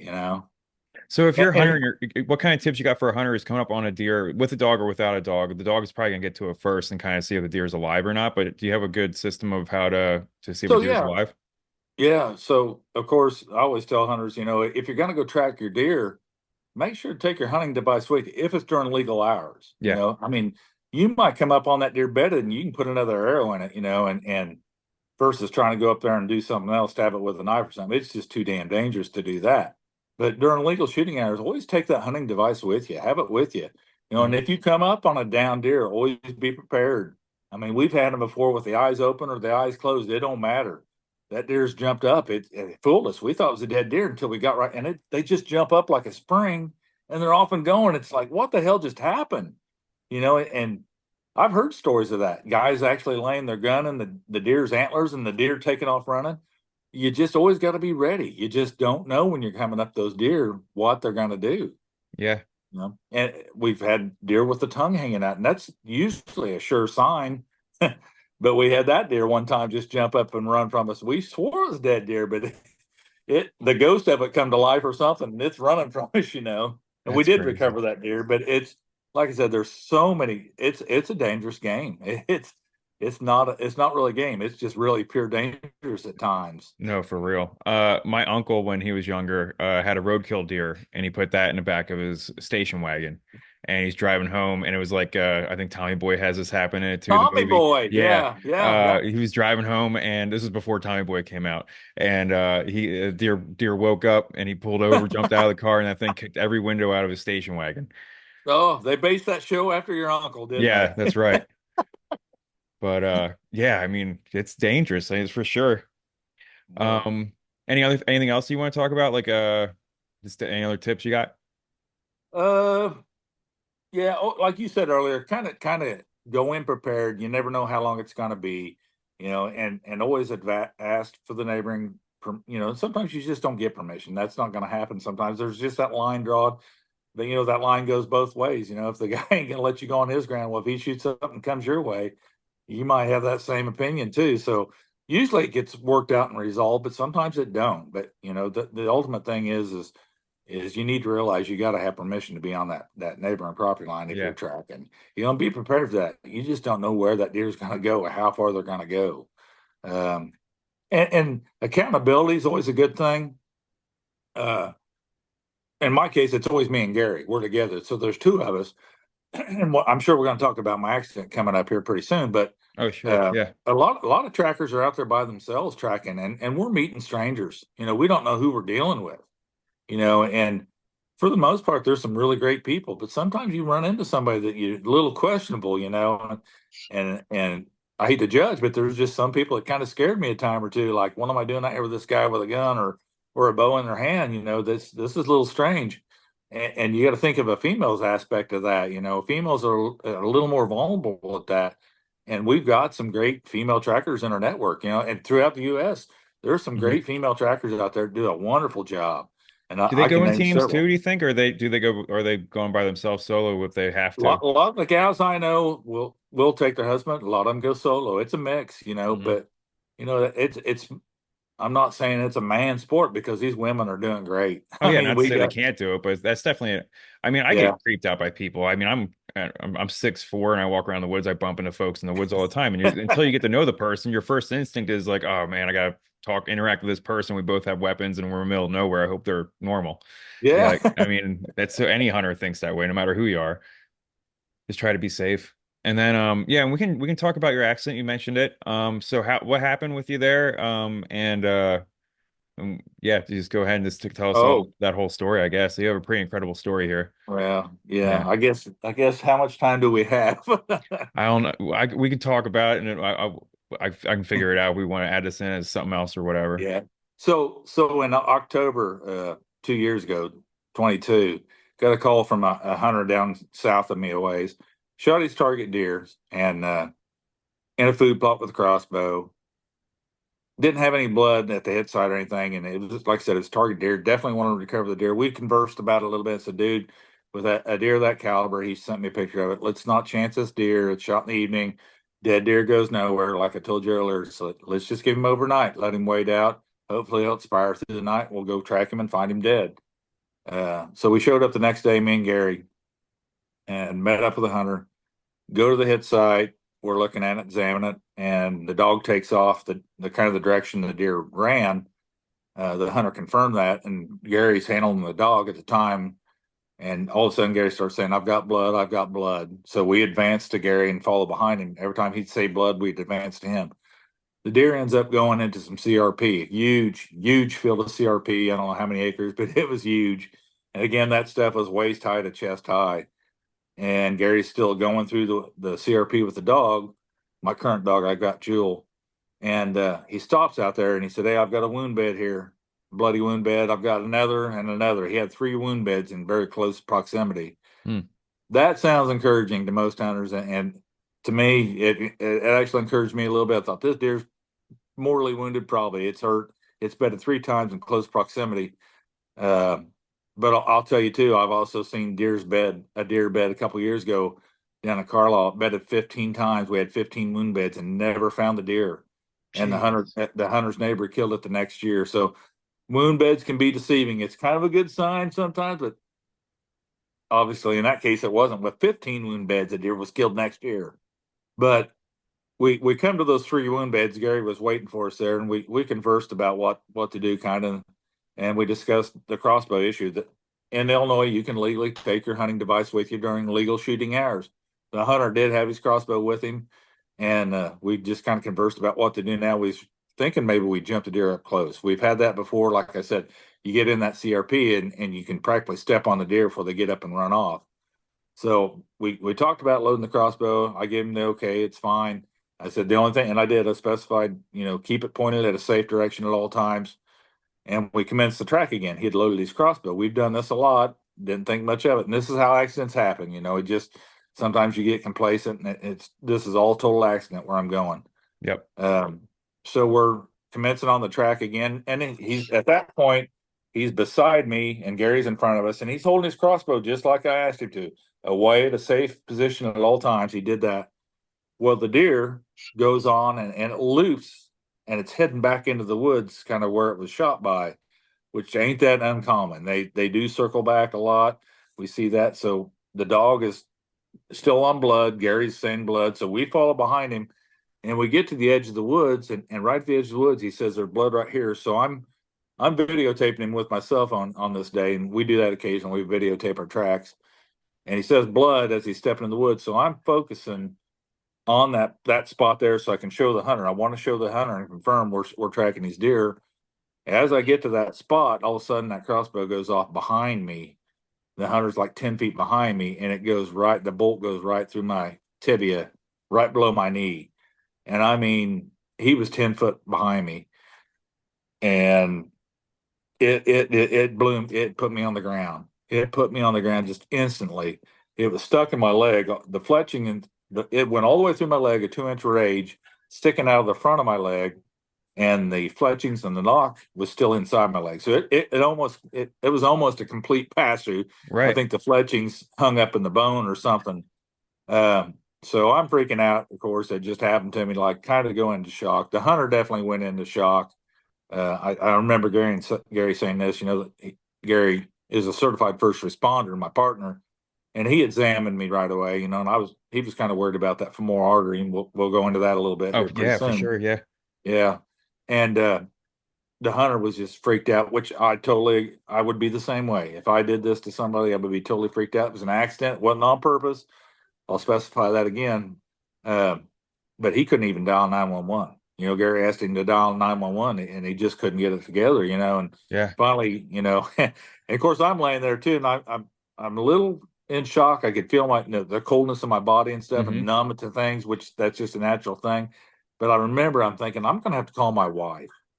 She's going to, and I know my wife, she's going to freak out. If I tell her I'm shot, she won't hear anything I've got to tell her. So I had enough wits about this. If you're ever in this situation, it's something to think about if you got a wife like that. But um, I specifically, when I called her, she answered the phone and I said, "Hey, honey, I need you to do me a favor. I take a couple blood pressure pills and I always forget the name and the dosage of them. So I said, hey, I need to know what those pills are and the dosage." And she said, okay, why? I said, now listen to me. I need to know this. I said, maybe you can send a picture of, take a picture and send it to me.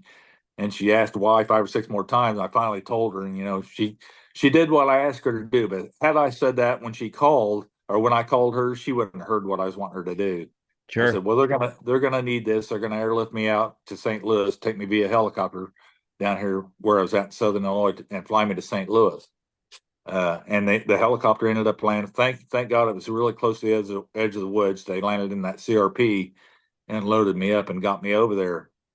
Uh, the weird Wow. thing that was on the helicopter flight, they didn't take the bolt out. It was in my leg the whole time, so it was really hard to get in the helicopter. There's just not much room on those things. And Were you able on to the walk still? Or they fire they I carry you like in a chair they form they or pretty much carried me, but I had yeah. to swing my legs around. It it was it was painful, but it just I think they give me some medicine too as well to take care of that pain too. I'm sure Yeah. they did. Um, but it was really weird because Gary had unscrewed that broadhead. It was a 2-inch rage, and on the flight over there, that shaft must have been split on that bolt because I'm laying there on my back and we're looking at the bolt sticking to my leg, and you could see blood coming up it and spurting out, kind of just coming down. Oh wow. Yeah, it's like that was kind of weird. They was kind of freaked out by It's like that. a chocolate fountain. Yeah, yeah, fondue fountain, No. and Sorry. so we no, No, we try to find a sense of humor in this because Yeah, man. I mean That's it's a crazy. bad thing, but it's a weird thing, and so anyway, the helicopter gets me over to St. Louis, and I never will forget though the pilot asked me, he said, "You got any questions before we take off?" I said, yeah, I'm pretty sure that deer's in this woods. Just circle the woods when you lift off. We'll find it from the air." And he said, "No, no, we're going to go to St. Louis." And long story short, they ended up finding the deer, I think 60, 70 yards from where I was shot. We was that Oh, close to wow. finding it. We did recover the guy's deer. Gary stayed and went on and recovered the deer. Uh, Wow. but anyway, we get over to St. Louis, the helicopter, and they wheel me in there and examine me. And that's kind of a weird old ordeal because in St. Louis, they deal with gunshot wounds. They don't deal with archery wounds. So everybody is coming to see this guy and check this out and try to figure this. It looked really weird. A bolt sticking through my leg, this Sure. crossbow bolt, and was trying to even figure out, well, which way did this go through? And I had explained to him, and the best thing I could do was pull my phone out and Google a crossbow bolt because they had no understanding of what it was. I said, Oh, wow. inside my leg, you're going to find fletchings and a knock, and that's what it looks like. So that gave them a clearer picture. Well, at the time, this was 2 years ago, they in St. Louis at Barnes, they were still checking for COVID, and they come in and did an examination or sampled my nose and did that, and lo and behold, they come back 20 minutes later, I think, or something like that, and said, "Hey, do you know you got Oh, COVID? no Now, way. have you been? Yeah, have you been out in the woods coughing or hacking?" I said, "No, I'm just more worried about this crossbow bolt right now. I don't have any symptoms, but that's how COVID is. Either you're sick as a dog or you have no symptoms, and Yeah, that was wild. so on top of all this, I supposedly had COVID, and how effective is the test? Who knows? Uh, but I ended up doing a 2 hour surgery on this and got two screws in my leg, and they got me through that surgery, and they put me in a room, a special COVID room. And the ironic thing there was I was sharing it with another guy, and I wasn't coughing at all. This guy was hacking his head off. My wife looks at me and said, "Well, you ain't got COVID now. You're gonna have it." This guy's constantly coughing. But we got through that. And a real quick funny thing after this, after the surgery, the surgeon talked to me a little bit, and she said, "Boy, that was really weird. Cutting into your leg, there was a light blinking inside your leg. Yeah. We could, and it was a lit knock blinking. Yeah. And I forgot to tell them that, and they was just baffled. I didn't even think about that part of it, but that really weirded the staff out when they saw that, and the doctor and the nurses like, why this guy got a light inside his leg? It's blinking. Oh Uh, man, it's so weird to think about as people that don't know this stuff that don't even know what they're gonna yeah, find in there. Yeah, it's so crazy. It yeah. makes sense, but that's crazy. Yeah. Yeah, yeah. Like I said, my daughter was an ER nurse over at Mercy Hospital in St. Louis, and she told me, said St. Louis is just crazy. Don't even look at anybody as you're driving down the multiple lanes. They'll just shoot you for looking at them. She's seen Yeah. that in the ER. People coming in gunshot wound for looking at somebody. So anyway, we get through that surgery, and they put me in the room the next day and tell me to do it. They said, if you can do these three or four things, we'll dismiss you the following day. And it's like, yeah, I'll do those things. I had to step up on a box. I was weight bearing. It hurt, but the screws were in there. I knew it wasn't going to come apart. They had me screwed together. So did the few things they wanted me to do. And they said, well, you know what? We can let you go. We'll have to do the paperwork. So nothing happens fast in a hospital. It took forever to get that paperwork done. And later that afternoon, the following day, I was finally dismissed and loaded up everything. Thought we loaded up everything, got everything loaded up, and put me in the wheelchair, wheel me down in front of the hospital. My wife at the time was driving a white Dodge minivan with tinted windows, and she had folded the rear seats down in it for me to slide into because my leg was all jacked up and I couldn't sit in the front seat. Hmm. Well, she's pulled in front of the hospital with the door open, ready for me to slide in, and I slide in out of the wheelchair.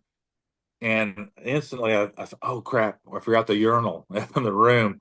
And just jokingly said, I really need it." But I said, "I probably paid $500 for that urinal, that Right. plastic jug. Can you run up and go get it real quick?" And she said, "Yeah." She said, I'll go do that." So she pulls up out of the way and parks to the side because we got people loading up behind us. And gets out. She goes up the room. Well, I'm laying there by myself on the floor in the back of this van with the tinted windows, and all of a sudden, this guy gets in there, and it's like, and I remember, I said, "Whoa, what are you doing, dude?" Because Yeah. he's taking off in our van, and he said, "Well, I'm security. I got to move your van." And I knew he wasn't security by his appearance, man. He had baggy clothes, his hat on sideways, and smoking a cigarette and stuff. I was like, oh no. And so I think I startled him. I think he got in this van thinking, hey, he didn't see me. Obviously Sure. he just got in there and thought he's getting a van and taking off. And I raise up to see what's going on. And as I'm speaking to him, and I realize this ain't good, he's pulling through the parking lot and pulls out on the main highway behind Barnes Jewish. It's Kings Highway, I believe. Takes a right and takes off. I was like, I'm freaking getting kidnapped, man. He's Oh my stealing my gosh. van with me Yeah. in here. And then I'm thinking in my head, what do I do? I mean, what do I do? My daughter tells me how dangerous it is in St. Louis. They shoot you for if I cause any trouble with this guy, he could just easily turn around and shoot me. Obviously, I mean, he's crazy enough to steal the van and take off with it. What else is he going to do? So I just kind of have this casual conversation with him. I don't freak out, but I tell him about my ordeal, how I've gotten shot, how I had COVID, blah, blah, blah. I had the surgery and screws. And he goes on down the road a ways from the hospital and he pulls in, takes a right, and he comes. I think there was an intersection or a stop sign. I think there was a stop sign there. And he puts the van in park and he mumbled something. I never did understand what he said. He mumbled something, but he just opens the door, leaves the door open, takes off running. Well, that leaves me sitting there in an intersection with the door open and the van running. So people start calling the cops about that. And so the cops end up swarming the van and they come up there and open the door and find me there. And what are you doing in here? I said, this is my van. Somebody just took it. Oh my gosh. Well, so here's a kicker to the deal. So I told you about how excited my wife gets about things. She comes down from the room with the urinal in her hand and the van's gone. Okay. And Ron's gone. She thought at first I'm punking her that, I'm playing another joke on her like I normally do. Well, then she realized, no, there's no way he could have done that. His leg's so messed up. He could, but she's freaking out now. Like, where's my van? Where's my husband? Yeah. So to add to this story, and that's the truth, she has no cell phone or purse. Her cell phone and purse is in the van between the front seats with me. So she's really starting to freak out, like, where's he at? And I'm sitting there being interviewed by the cops and I'm telling them everything that happened. And all of a sudden I get a phone call from a Missouri phone number. I'm thinking, yeah, it's either somebody wanting to track because we track in Missouri occasionally, or it's the wife, but I assumed it was the wife, and it was. She called, she borrowed somebody's phone. You're like, where are you at? And I says, I don't know. There's cops all around me, but they'll get me to you and you to me or something. They'll figure this out. And ended up, they never caught the guy. There was videotape of it. Yeah, But sure. the guy was just so concealed. There's cameras everywhere, Hmm. but it was just in, the darkness, and he had concealed himself enough. Yeah. Was it It nighttime was, out when you were in the yeah, van at that point? Oh wow. yeah, it was evening, late evening, and we just all laugh about that. How do you get shot one day and kidnapped the next? It's just kind of you got to find a sense of humor in that. Yeah. There's got to be something, that to laugh about. But in Yeah. reality, out of this getting shot in the leg, it was crazy. I don't know how it happened, but a picture got leaked out right away of me leaning up against a tree with a crossbow bolt in my leg. But Mm. I had my tracking friends from Florida calling me while I was on the helicopter, wanting to know how I was and stuff. So again, that networking and social media just blows up extremely fast. But out of this bad deal, we do go to hunter safety classes now, and I'll show them pictures. And at the time of me getting shot, I won't share it on social media, but I actually that was all on video when I got shot. Oh, Me sure, getting because you were shot. videoing the blood at the Yeah, time. Oh yeah, it was wow. all yeah. So I played that video, and it's very impactful for a lot of kids because I mean you just get so complacent, you don't think about things and we don't know what happened. Wow. He did the hunter did say he had the safety on it and he kind of stumbled at the time, but his finger wasn't on the trigger. We don't know. We just don't know. Those It, crossbow mechanisms freak me out, man. I mean, I've had them before where they lock up on you and you have to have the bolt go in there to unlock it, or sometimes it yeah, gets stuck. And we've had participants get new crossbows and then it gets stuck and they can't get it undone, whatever that mechanism is in there. yeah, I know it's a safety mechanism, but if sometimes it makes it a little bit more complicated, or something's not clicked right or something. I don't know why, because it doesn't seem like it's that complicated of a system. There's only a yeah, couple rods in yeah. there that are moving around. But yeah, I don't know. And Those it, are tricky. And like I said, out of something bad, you can look at the good in it. I mean, because I've had fellow trackers that have been allowed that in the past, but after they see my pictures and know my story, they don't allow that anymore. So maybe we prevented somebody else from getting hurt or killed. And Oh we've yeah. I've had tracking friends have that picture and pull it out and show it to a hunter and say, "This is why we don't carry loaded crossbows." I mean, Mhm. anything can happen out there. Yeah. I had a mentored hunt. The first mentor hunt I ever went on, maybe 2 years ago now. We had I had someone come out with me and we went to go move spots from one spot to another spot. And we were going to go and kind of walk around and see if we could see any deer down in the fields that we were up on a ridge and we were going down towards the river bottom that had some ag fields and stuff around. And I had him unload his crossbow and he was a brand new hunter and he was kind of bummed out. He's like, "Oh, really?" And I'm like, "Yeah," because thought he'd be walking around like as if you'd walk around with a gun or something. I'm just like, "Yeah, we're not walking around with that loaded, not with you behind me, Yeah. no way." And we did see a deer, and then he had to get in position to try to shoot it, and it didn't work out because he had to kind of stalk it a little bit, and he wasn't ready for that yet. But he kind of blamed me a little bit for not letting him have a loaded crossbow at the time. He kind of was like, "Well, if it was loaded, maybe I would have had a better shot at it." I'm like, "You weren't going to get close to that deer anyway." But Yeah. it's just that the ignorance of how bad it could go, you Oh know? yeah. And I've done some to add to my presentation. I've done some research on the internet, and it's crazy the stories you can pick up on the internet and find these things. But a hunter's in a duck blind or something and lays his gun down, and the dog steps on the trigger and shoots the owner, or vice or loading the gun up in the car or unloading it in the car or a truck, and it goes off and shoots somebody in the vehicle. I mean, yeah, you just got to watch which way you're aiming that thing at all times, Yep. because it's got the potential to kill, Yeah. you know. How was your So wife with letting you go back out again? a little apprehensive. Yeah. She worries a lot about it, and rightly so, I guess. I mean, I jokingly say, "What are you trying to do? Get rid of me?" I mean, these guys, you kidnap me one day and get me, or get shot one day and get me kidnapped. You better find somebody better than what to do it because they're not doing the job. But no, she worries, I'm sure, Yeah. and I again, that's kind of that accountability. I try to let her know. Of course, I don't text her in the middle of the night when we're out tracking, but if I'm done on a track, I'll tell her where I'm headed, and then she knows where I'm going. And then when I'm done with that track, I think that's a big thing too. Like I said, anybody hunting, Hmm. again, doing that research in the hunter safety thing, a lot of us go out and hunt and don't, if you don't tell somebody where you're hunting at, they don't know where you're at. And if you fall and you're unconscious or you're hurt, it might take some time to find you, and that time can be crucial. It can either dictate whether you die or live. Hmm. And we had a case here locally not too long ago, next county over, where a hunter had fell. He had chest pains and stuff, and called his wife, but she didn't know where he was. Well, when they found him, he'd already deceased.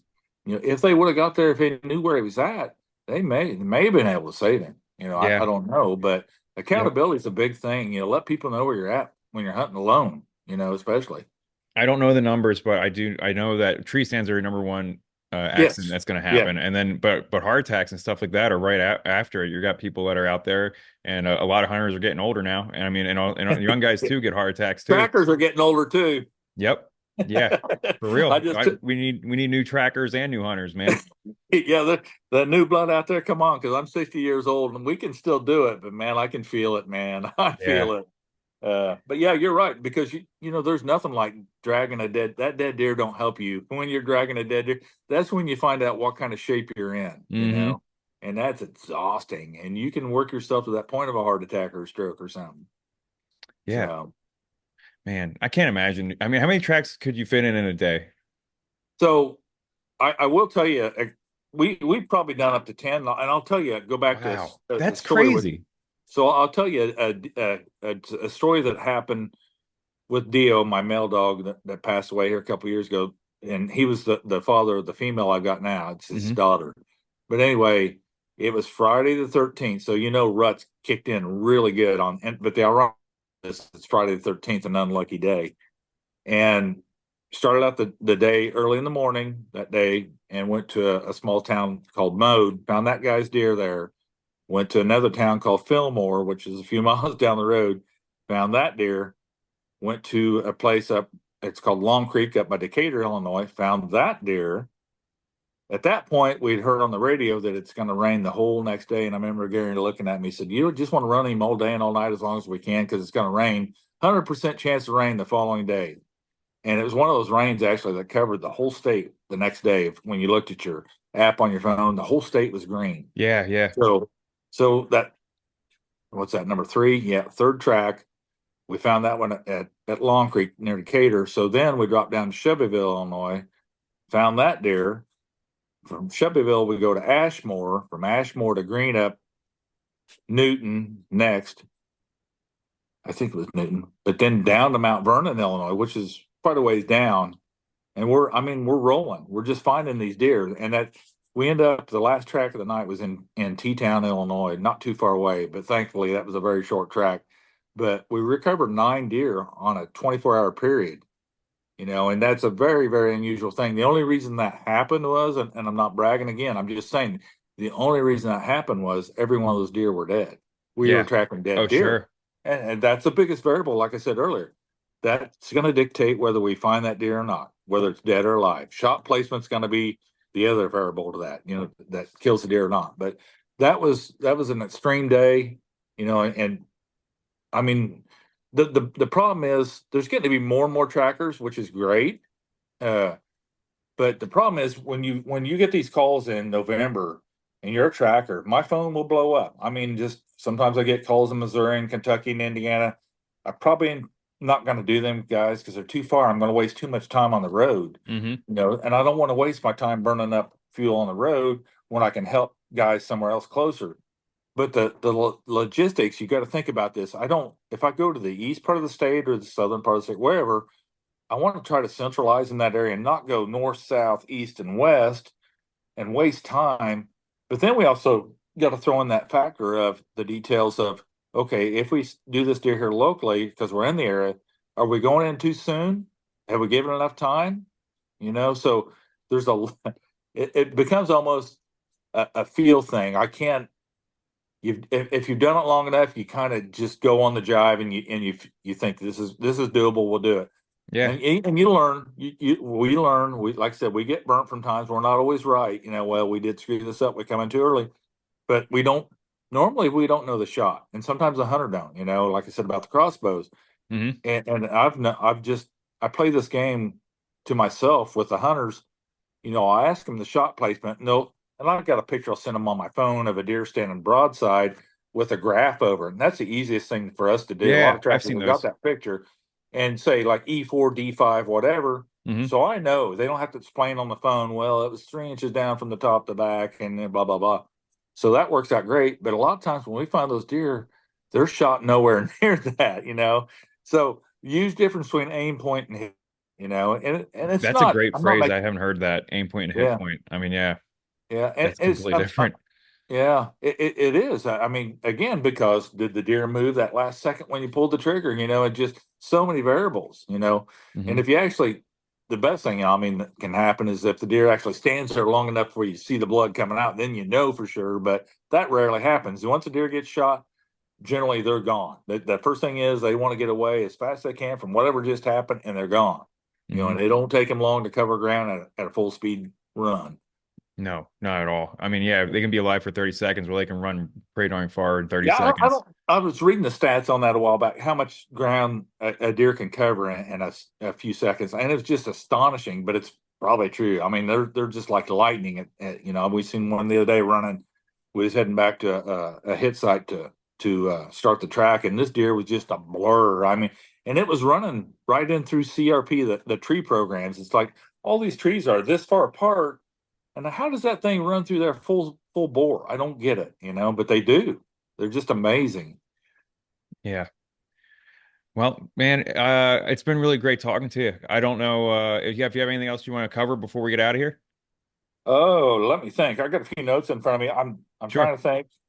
I think I've talked pretty much about the basics basically and stuff, and again, I would like to reiterate that Fred Bear line, be sure your shot nothing's more expensive than regret. If we all think about that in the heat of the battle, sometimes we may not be in these positions, and stuff, Yeah. and it is what it is.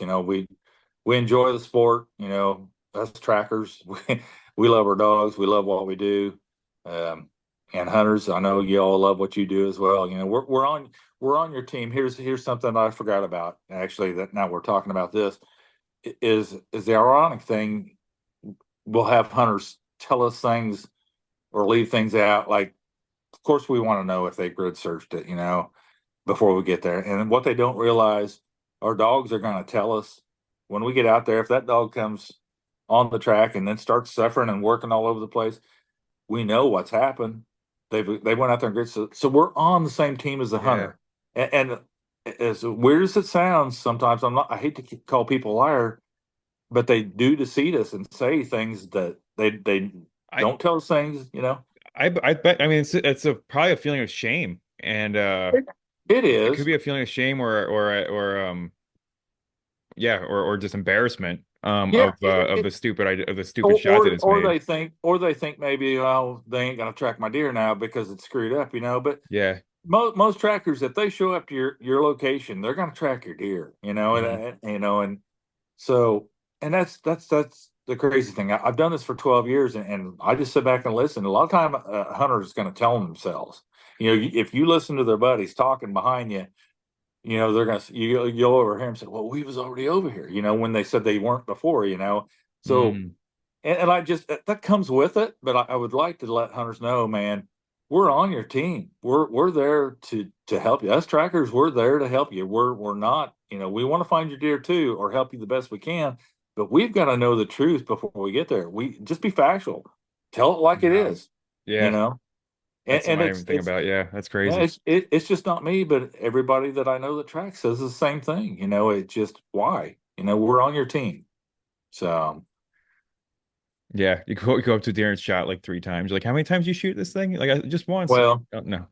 yeah, and then you get the nightmare too. Sometimes, I mean, we could talk forever on all kinds of things, but sometimes you get the nightmare of, if you don't ask all the questions, but you might have a guy that shot a deer the day before and they haven't told you about it. That's going to affect the dog. You've got Mm. a wounded deer that's died the day before. That dog can still track that deer. So, I mean, the scenarios are crazy, and some guys will bring a dog in and not tell you ahead of time, and sometimes they will tell you. I mean, honesty is key. That's Yep. just be straight with your tracker if you call one.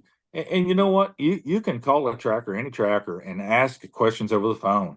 They're not going to charge you for that. It's just free advice. We talk guys off the ladder, so to speak. They want that reassurance. Should I wait? Should I wait? Yeah, wait, wait, wait. They just need that. Yeah. On the other hand, you've got your buddies that don't know what the hell's going on. They want the best for you. Don't get me wrong, your buddies do. And there's kind of a funny saying that the trackers have. There's three B's that'll cost you your deer. There's buddies, blood, and beer. Your buddies are going to talk you into going and getting that deer because they just want the best for you, and then they end up jumping the deer. And I'll tell you a quick example of what happened last year to a guy. Shot his target deer, was going to wait. He conferred with me and talked and I talked him into saying, "Hey, we'll go in the daylight. We'll track your deer, big deer." He wanted to find it. His buddy talked him into going in at 4 a.m. in the morning, and they jumped that deer, and it went to the neighbor's property, and the neighbor would not let him go on their property. Mm. Why would a guy go in at 4 a.m. in the morning to track a deer when you wait 3 more hours and you got daylight? That 3 hours is not going to, it could make a huge difference. That deer could have died in that 3 hours in that bed. Why chance that going out there in the darkness? Just wait it out. Wait till daylight, get everything on your side versus rushing it. Here's a great analogy I came up with a while back. Patience is really a full circle deal here with hunters and deer hunters, because the last day of season, everybody's patiently waiting for the next season to come around. So they're doing everything in between. They're doing the food plots and everything else. And planning. And I got a hunter call me now. So anyway, patient. But when it comes to after the shot, that's the most critical and patient time to have. And most hunters blow it then and there. And it's all a waiting game because you're spending all your time waiting in a tree stand for that deer to come by. Hmm. And it's always a wait game. But the biggest wait and the best and most important wait is after the shot. That's really the most critical wait, and that's where a lot of guys blow it. Yep. You know, No, absolutely. Man, Ron. All right. Well, I could sit here and ask you even more examples. Just I want to hear every track you've ever gone on because I mean everyone's just a learning experience, you know? I mean, it's so cool. Yeah. But So eventually, oh, my go ahead. plan is eventually being 60 years old. I've said this a lot, and I put pencil to paper a lot, and I got a lot of ideas in my head. But eventually, I want to write a book. Yeah. Not so much just all about tracking, but the experiences with my dog and some of the things. I mean, we met Ted Nugent behind stage, and the people we've met, it's just crazy, and the things, like I said, places we've been, things we've seen. It's just there's a story there, Mhm. it might make a good book. I don't know, but I have that thought in my head that's kind of what I want to do. Yeah. No, that's awesome. I support you with that. I think you have plenty of stories. I mean, you got some definitely some interesting ones, that's for sure, to fill up that part anyway. And then you have the knowledge on top Yeah, of that. You got all the knowledge in the world on that. Is that your dog behind you there over your shoulder? yeah. Your This was Dio. yeah. He was my main man. So basically, I always said he was a son I never had. I got him as a pup. I had no idea what I was going to name him. And when I got out of the truck to pick him up that day, there was a song on the radio, "The Last in Line" by Ronnie James Dio. I don't know if you're familiar with that. He's a heavy metal guy from I the know '80s, and Dio, I'm from yeah. the yeah. So Uh that's how Dio got his name. nice.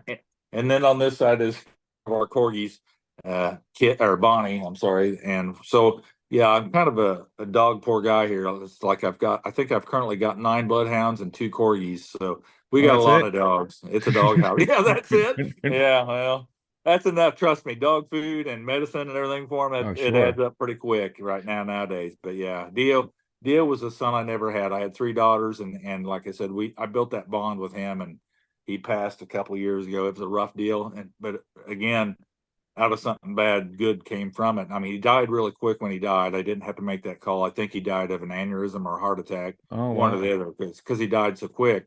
Yeah. But really looked. He was very healthy. He looked like a 6-year-old dog. But dogs can die cancer 2 and 3 years old. That's just you never know in life. But with where I'm going at with this is when he died in the end of August, the last day of August.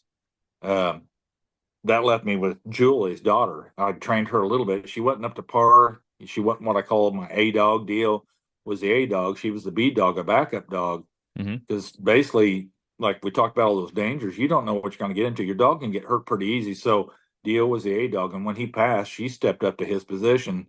And I think the first year we tracked with her, she put 78 deer on the tailgate, and that's just phenomenal for a first year dog out there. She just basically took over from his footsteps and just went with it. And now, I mean, she's rocking again this year. I don't want to make it a numbers game. Yeah. People ask me all the time, what are you recovering? How many you got in the tailgate now? And I'll be very honest with you. I have no idea what we recovered. It's not a score.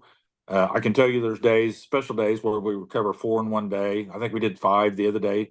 Hmm. Again, we're tracking dead deer. It makes it easier, but in between there, I don't know how many we've recovered. I do at the end of the season. I'll go through and count them up and do a tally there. But I don't want to make it a numbers game, because there's way too many variables in this.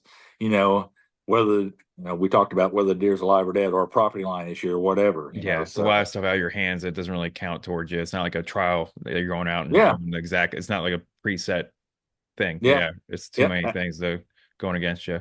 yeah. Are you We running? just we Are just you go sorry? go Are you ahead. running multiple dogs, or are you just sticking with her for the season? So we're sticking with her. I do kind of have a backup dog, but there again, that's a double-edged sword when you've got multiple dogs. In our case, I want to take the best dog I've got to the hunters at all Yeah. times, the A dog. So she's going to get out there and get all the experience in the world and get better and better and better. Where my B dog right now, I don't have any time to train it. Hmm. We're on the road tracking all the time now. So she or he, I've got 2 of them that are actually B dogs. They're just sitting on the back burner. So in the off season, when season's all over, I'm going to do mock tracks with these 2 backup dogs. And when season comes around, we'll see what happens. Jewel, as long as we keep her healthy, she's 4.5 now. And Dio, he passed away at 10.5, which is average for a bloodhound. Ten Yeah, to 12 years on a bloodhound is average. Your they're large pretty breeds big. just don't. Yeah, they don't live as long as the smaller dogs. But um, if we keep her healthy and everything goes all right with her, we'll run her just as long as we can. She enjoys what she does, and like I said, she's sleeping in our van right now. I've got all the seats folded down. That minivan I got kidnapped in, I totaled that out a couple of months ago. Hit a deer, ironically. Oh, Fixed it back geez. up, and and it gets like 24 miles a gallon, where my truck in Tahoe gets 12. And we're driving around in this minivan, this Chrysler Town and Country minivan, pulling up to the hunters in the minivan, and they're just like, "What?" Shaking their head. But it's all about economics. When something gets twice the gas mileage of what you got, you're going to drive the most economical thing. Oh yeah, when the And name of the game is how much land, how much ground you can cover in a day. I mean, it's what oh you got to yeah, do. yeah. If it keeps running, knock on wood, we're going to keep going with it. And like I said, it's great for her. She's in it right now. I've got a great. All the seats are folded down. All our supplies fit in there great.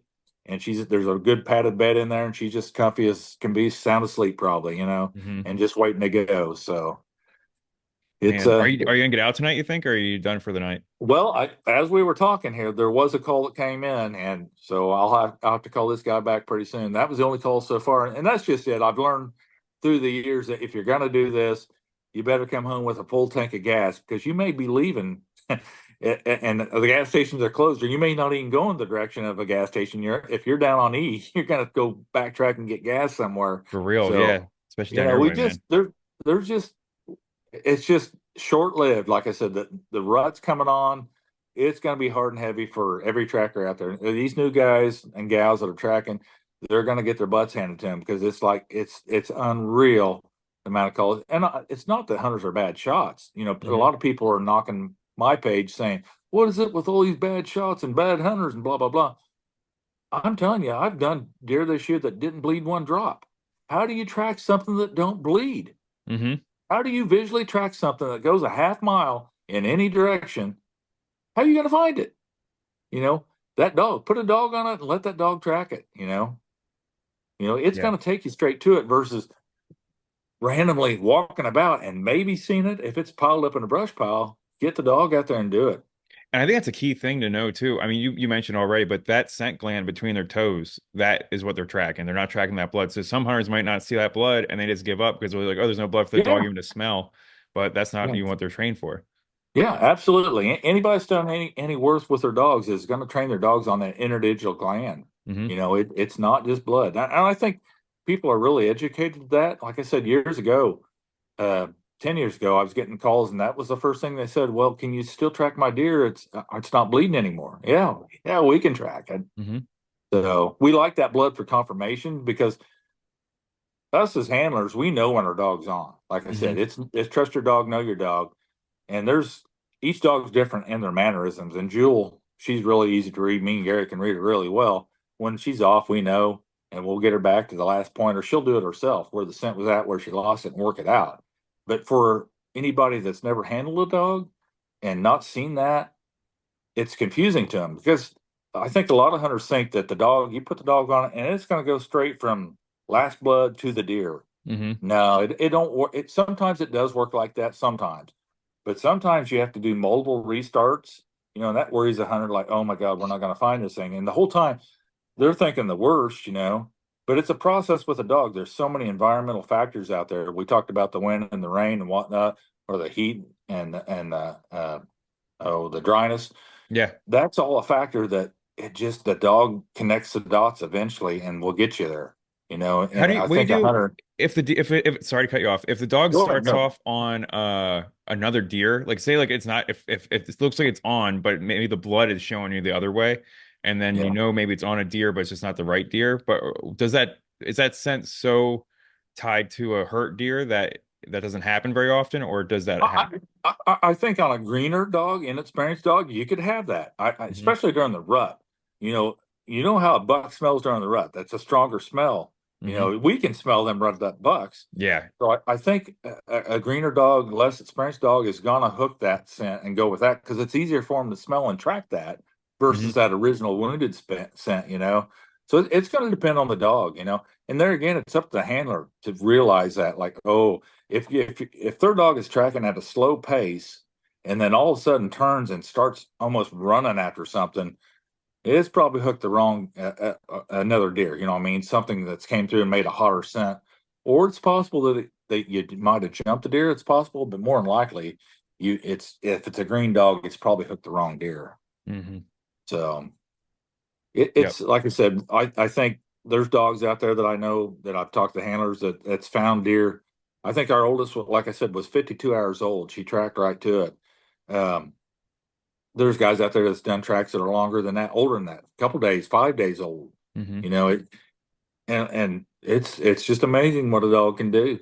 Just Do you give unreal. hunters any tips on like meat spoilage or anything? Like sometimes at that point, like they might be concerned about the meat. We always tell Sure. people if it's over 40 degrees out, then bacteria is going to show up. And when you're cutting up your deer, if there's discoloration or smell, trim that deer that Yeah. part away. So yeah, and it's going to depend on the shot. If you get a gut shot Yeah, deer and that stuff leaks in through the body that and too. stuff, it's going to ruin the meat. Hmm. Usually you'll see that green tinge underneath the hide.